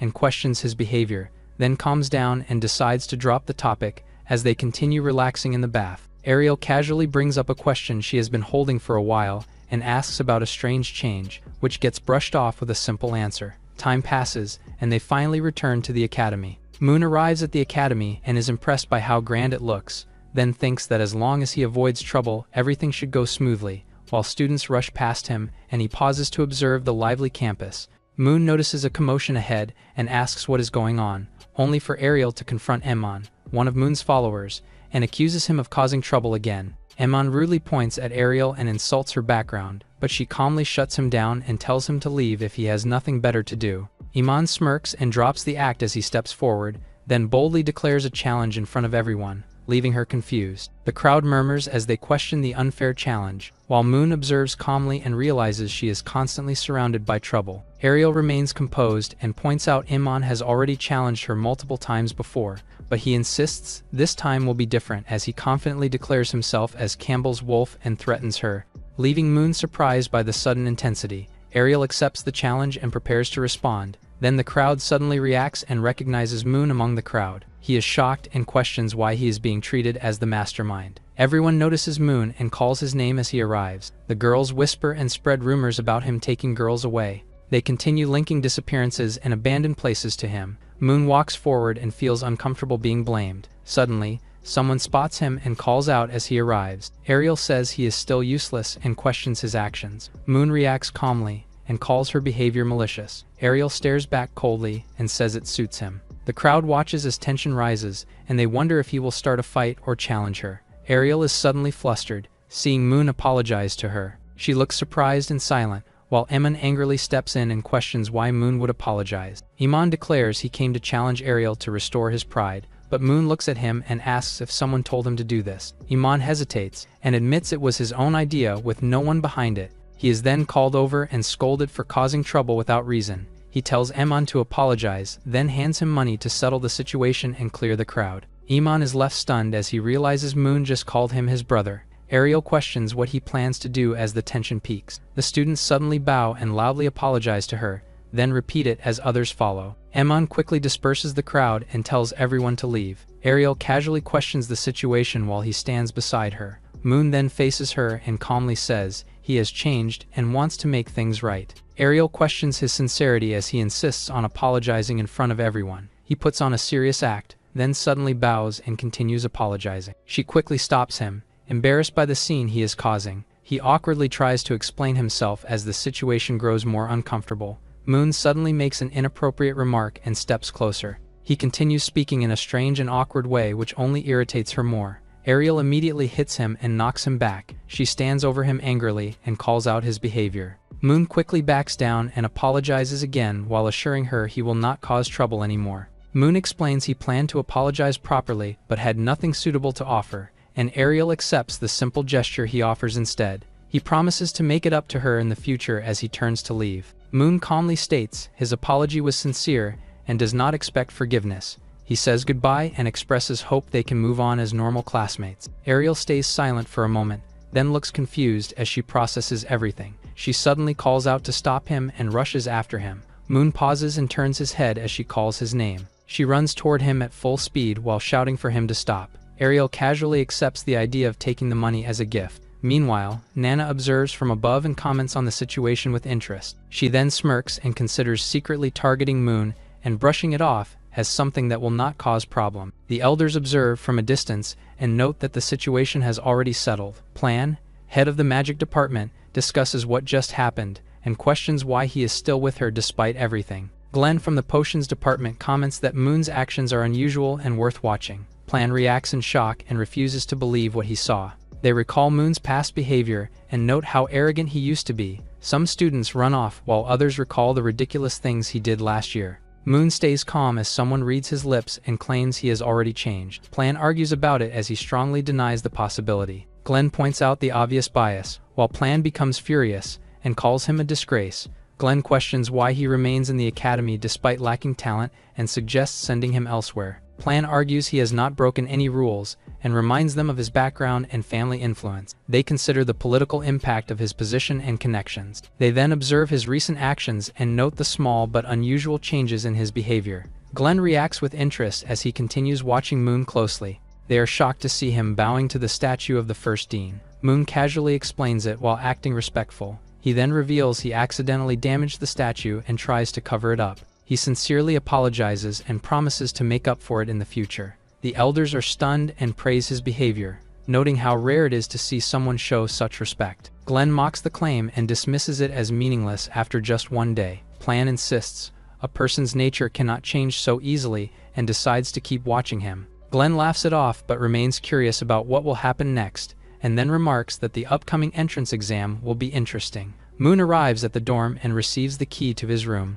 He politely thanks the dorm's supervisor and leaves a good impression. The staff watch him and question why he is acting so differently. She notes how unusually polite and charming Moon has become. He then enters his room and is surprised by how large it is. He walks into his room and reflects on how familiar yet strange it feels. He relaxes on the bed and enjoys the comfort. He plans to clean up and rest before the ceremony. He takes a shower and checks himself in the mirror. Moon examines his body and notes how much stronger it has become. He suddenly senses something unusual and checks his back. He realizes a strange mark is still there and begins to worry. He recalls there were no records about it and questions why it remains. He then looks at it seriously as mentions the King of Wither. Moon tests a small flame and notes it is weaker than before. He blows it out and realizes it only lasts briefly. He recalls how this power works and understands it requires a cost to keep using it. He refuses to rely on it and decides to focus on his own path instead. He then picks up the black book and prepares to use it as part of his plan. Moon admits he is still too weak and decides to focus on properly learning magic during his time here. He then activates the black book and begins using it to improve faster. His body responds as the power takes effect. He recalls past battles and the growth he gained through repeated fights. He prepares to fight with the reanimated version of Rod and asks him to show his tricks. Later that night, Ariel is visited and asked about what happened earlier. Lily talks about how Moon suddenly apologized and how quickly the news spread.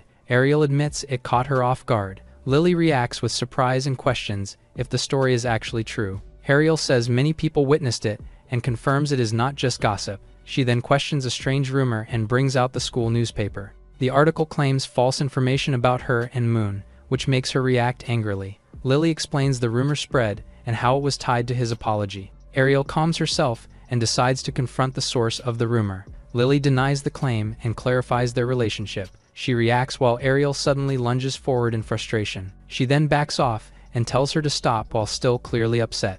Lily leaves after confirming things are fine and wishes her good night. She plans to continue training before resting. After Ariel is alone, she lies down and thinks about the situation ahead. She realizes she now has to handle both school and making money. She then vents her frustration and shouts in anger. Ariel asks her master if there is any other way to make money besides the black market. Linda appears and teases her situation while responding calmly. She explains there are many ways to earn money, but the current situation makes it difficult. Ariel stretches and recalls the risks of using powerful methods. Linda suggests learning ordinary magic instead, but Ariel refuses. Ariel reflects on how things went wrong and regrets not acting sooner. Linda then suggests a simple way for her to make money. She brings up his promise to make up for the apology. Ariel immediately rejects the idea and refuses to accept money for it. Linda continues to tempt her with a larger amount, but she firmly refuses and insists it is a matter of principle. Linda finds her reaction amusing but notes it is a missed opportunity. She then admits he seems sincere today. Meanwhile, Moon reads while lying down and looks exhausted. In the morning, Plan walks through the campus as usual and reflects that hard work pays off. He notices the grounds are empty and thinks this year's new students are not impressive. He recalls how the older generation used to wake up early to train unlike the current ones, then sighs as the opening ceremony is only 2 hours away and no one is awake. Suddenly, Moon dashes past him at full speed on the track. Plan notices him and grows curious as he observes more closely. He praises the student's discipline and considers him a good example for others. He calls out to the one running on the track and asks him to come over. Moon stops and greets Plan calmly. Suddenly, Plan is shocked as he realizes he is talking to Moon. He explains he is just doing his morning run while wiping his sweat. He adds that even light exercise helps lift his mood before class. Plan questions his reasoning but listens as he speaks. He then says he still has 3 kilometers left and will continue running before leaving. Plan watches him run off and grows suspicious of his sudden change. He concludes Moon is not ordinary and decides to keep a close eye on him. Arya rushes through the hallway while holding documents, looking panicked. She arrives at the student union and hopes she is not late. She peeks inside but is immediately told she is 5 minutes late. Inside, Celia sits calmly at the desk as Arya quickly apologizes. She corrects her and tells her to stop using formal titles in school, then reminds her to address her properly. Arya hands over the collected information of the new students while Celia calmly reviews documents at her desk. She mentions she is preparing a speech and points out Arya's tired appearance. Arya nervously reacts as she realizes it was noticed. Celia questions if she stayed up reading novels again and warns that such stories could affect her discipline. She then considers banning those books, causing Arya to panic and beg her not to. Celia stands by the window as the breeze flows in and calmly reflects that spring has arrived earlier than usual. Arya listens and mentions that it was still snowing in her hometown when she returned. She then reaches up to clean the shelves, but suddenly hears someone call out to her. She pauses and turns back with a confused look. Arya notices Celia staring and asks what she is looking at, then sees Moon. She reacts with annoyance and assumes he caused trouble again. Arya questions why Celia does not know about it, but she simply admits she has no idea. Realizing something, Arya rushes off to get a newspaper she forgot to submit. She returns with it and shows a report about Moon bowing his head in apology. Arya explains the article claims Moon abandoned Ariel and even had a child with her. She adds more exaggerated rumors about his involvement with many people. As she continues, Celia suddenly strikes her to stop her from going further. She then points out the report is clearly exaggerated and unreliable. She reminds her to check the fine print at the end, where it states the article is only speculation. Celia flicks Arya's head and tells her to stop reading such nonsense. Arya nods and says she will remember it. She then asks if they should take action against the news agency, and Celia calmly agrees to handle it. She states that she will not allow reckless behavior or public opinion to be used against any student. She remains firm and tells him that fixing mistakes alone is not enough and urges him to prove himself. As Moon continues running, Celia pushes him to prove he is worthy of her expectations. At the auditorium, students gather as Moon enters and walks through the seats. A few girls notice him and whisper as they recognize he is an upperclassman. They admire his appearance as he calmly adjusts his uniform. He looks over and gives a small smile, catching their attention. He then scans the room and carefully looks for his assigned seat. As he walks in, a group quickly calls out to him excitedly. Hemin and Gru are surprised he showed up early. Moon casually says he is only here for the ceremony and to see his brothers. They look at him with admiration as he speaks calmly. Suddenly, they become emotional and loudly express their loyalty to him. Ariel suddenly scolds the noisy group and warns them that the ceremony is about to begin. They quickly quiet down and apologize as she glares at them. She turns away with a cold expression as the atmosphere settles. Moments later, an announcement echoes through the auditorium, ordering everyone to remain silent as the opening ceremony begins. Arya announces that Celia will give a speech for the new students. Celia steps onto the stage with a composed expression. The students watch in awe as they see her for the first time and quietly admire her presence. They begin discussing the student union and consider joining it. Moon observes from his seat and starts thinking about her role, but suddenly reacts as something catches his attention. Moon suddenly notices Celia looking in his direction and feels uneasy. His followers ask if something is wrong and even offer to switch seats, but Moon refuses. On stage, Celia begins her speech and greets the students. Moon listens briefly but finds it no different from ordinary school speeches and loses interest. Celia continues her speech and states her goal to study and graduate successfully. She reminds everyone to stay disciplined and follow the academy's expectations. Suddenly, a voice interrupts and draws attention from the crowd. An announcement follows, instructing all students to return to their seats and maintain order. A staff member then confirms everything is under control and prepares to proceed with the next part of the ceremony. A pink bear introduces itself as the new acting dean and briefly explains the situation. It casually tells the students not to bring their problems to it and quickly ends the speech. The crowd is left confused as it wraps things up abruptly. Moon watches with a stunned expression and questions what kind of dean this is. His attention then shifts as she wonders where the previous dean is. The pink bear acts strangely. Celia approaches it calmly as it questions her presence and suggests she might cause trouble. She responds that she has no intention of causing any issues and remains composed. It continues speaking oddly, but she stays unfazed and listens. The pink bear denies knowing anything. Celia turns and leaves and connects it to the dean's long-term research and realizes the matter is extremely serious. As she walks forward, she quietly suspects it may be related to the evil gods. Moon walks outside while reviewing the course options. He realizes most subjects are not suitable for him and decides to focus on rebuilding his foundation in magic. He looks through the schedule and quickly makes his choice. He selects the Introductory Magic Fundamentals class as his first step. He decides to change his future and become a completely different person within 3 years. In class, the lesson begins as Moon listens while struggling to follow the explanation. He finds the concepts confusing when combined together, As the teacher invites questions, he raises his hand. The trainee teacher Fran notices him and recognizes his name. She recalls his bad reputation and wonders why he suddenly showed up to class. Fran freezes for a moment as she recalls Moon's reputation and grows nervous. She quickly regains composure and asks what his question is. He calmly questions why they started with advanced material instead of the earlier basics in the book. She hesitates and admits those parts were already taught in first grade, freezing him in shock. The class reacts with quiet laughter at his question while he remains calm. Fran tries to move on and continue the lesson. Suddenly, he calls out to her again and gets her attention. He then asks if she can tutor him privately and requests to set a price for it. Fran panics after hearing his request and loudly reacts. The class begins whispering and assumes he has improper intentions toward her. She struggles to respond and nervously refuses. As she gets overwhelmed, she suddenly loses balance and falls off the platform. Moon quickly calls out to her as she drops. Moon quickly catches Fran before she hits the ground and checks if she is alright. She panics and tries to explain while flustered from the situation. At that moment, Celia arrives with Arya for a routine inspection. He looks up and recognizes her as she questions what he is doing. Fran quickly apologizes and takes the blame while Moon calmly steps back. Celia tells her to return to class first and not delay the students. She then asks him if he truly only wants tutoring. He explains he lacks basic knowledge and only wants proper guidance. She warns him about disrupting class, but lets it pass as a misunderstanding, then advises him to observe and learn from first-year students instead.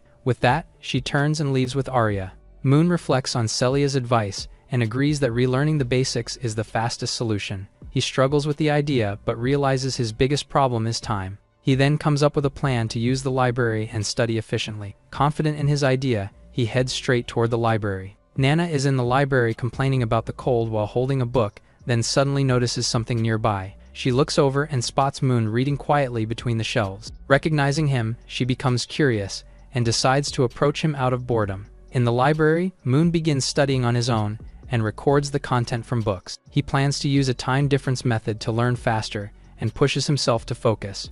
After several minutes, he tests the method but quickly realizes it does not work as expected. Frustrated, he stops and admits the approach is flawed. He recalls how the time difference problem makes training dangerous, as enemies can suddenly appear during practice. He admits he cannot focus on studying at all, and starts to feel frustrated. He pauses and realizes he still needs a teacher, but does not know who to turn to. He remembers that private tutoring is not allowed and considers alternatives. Then he suddenly realizes that what he needs is only theoretical knowledge, and if he learns it quickly, he can still become strong without relying on teachers.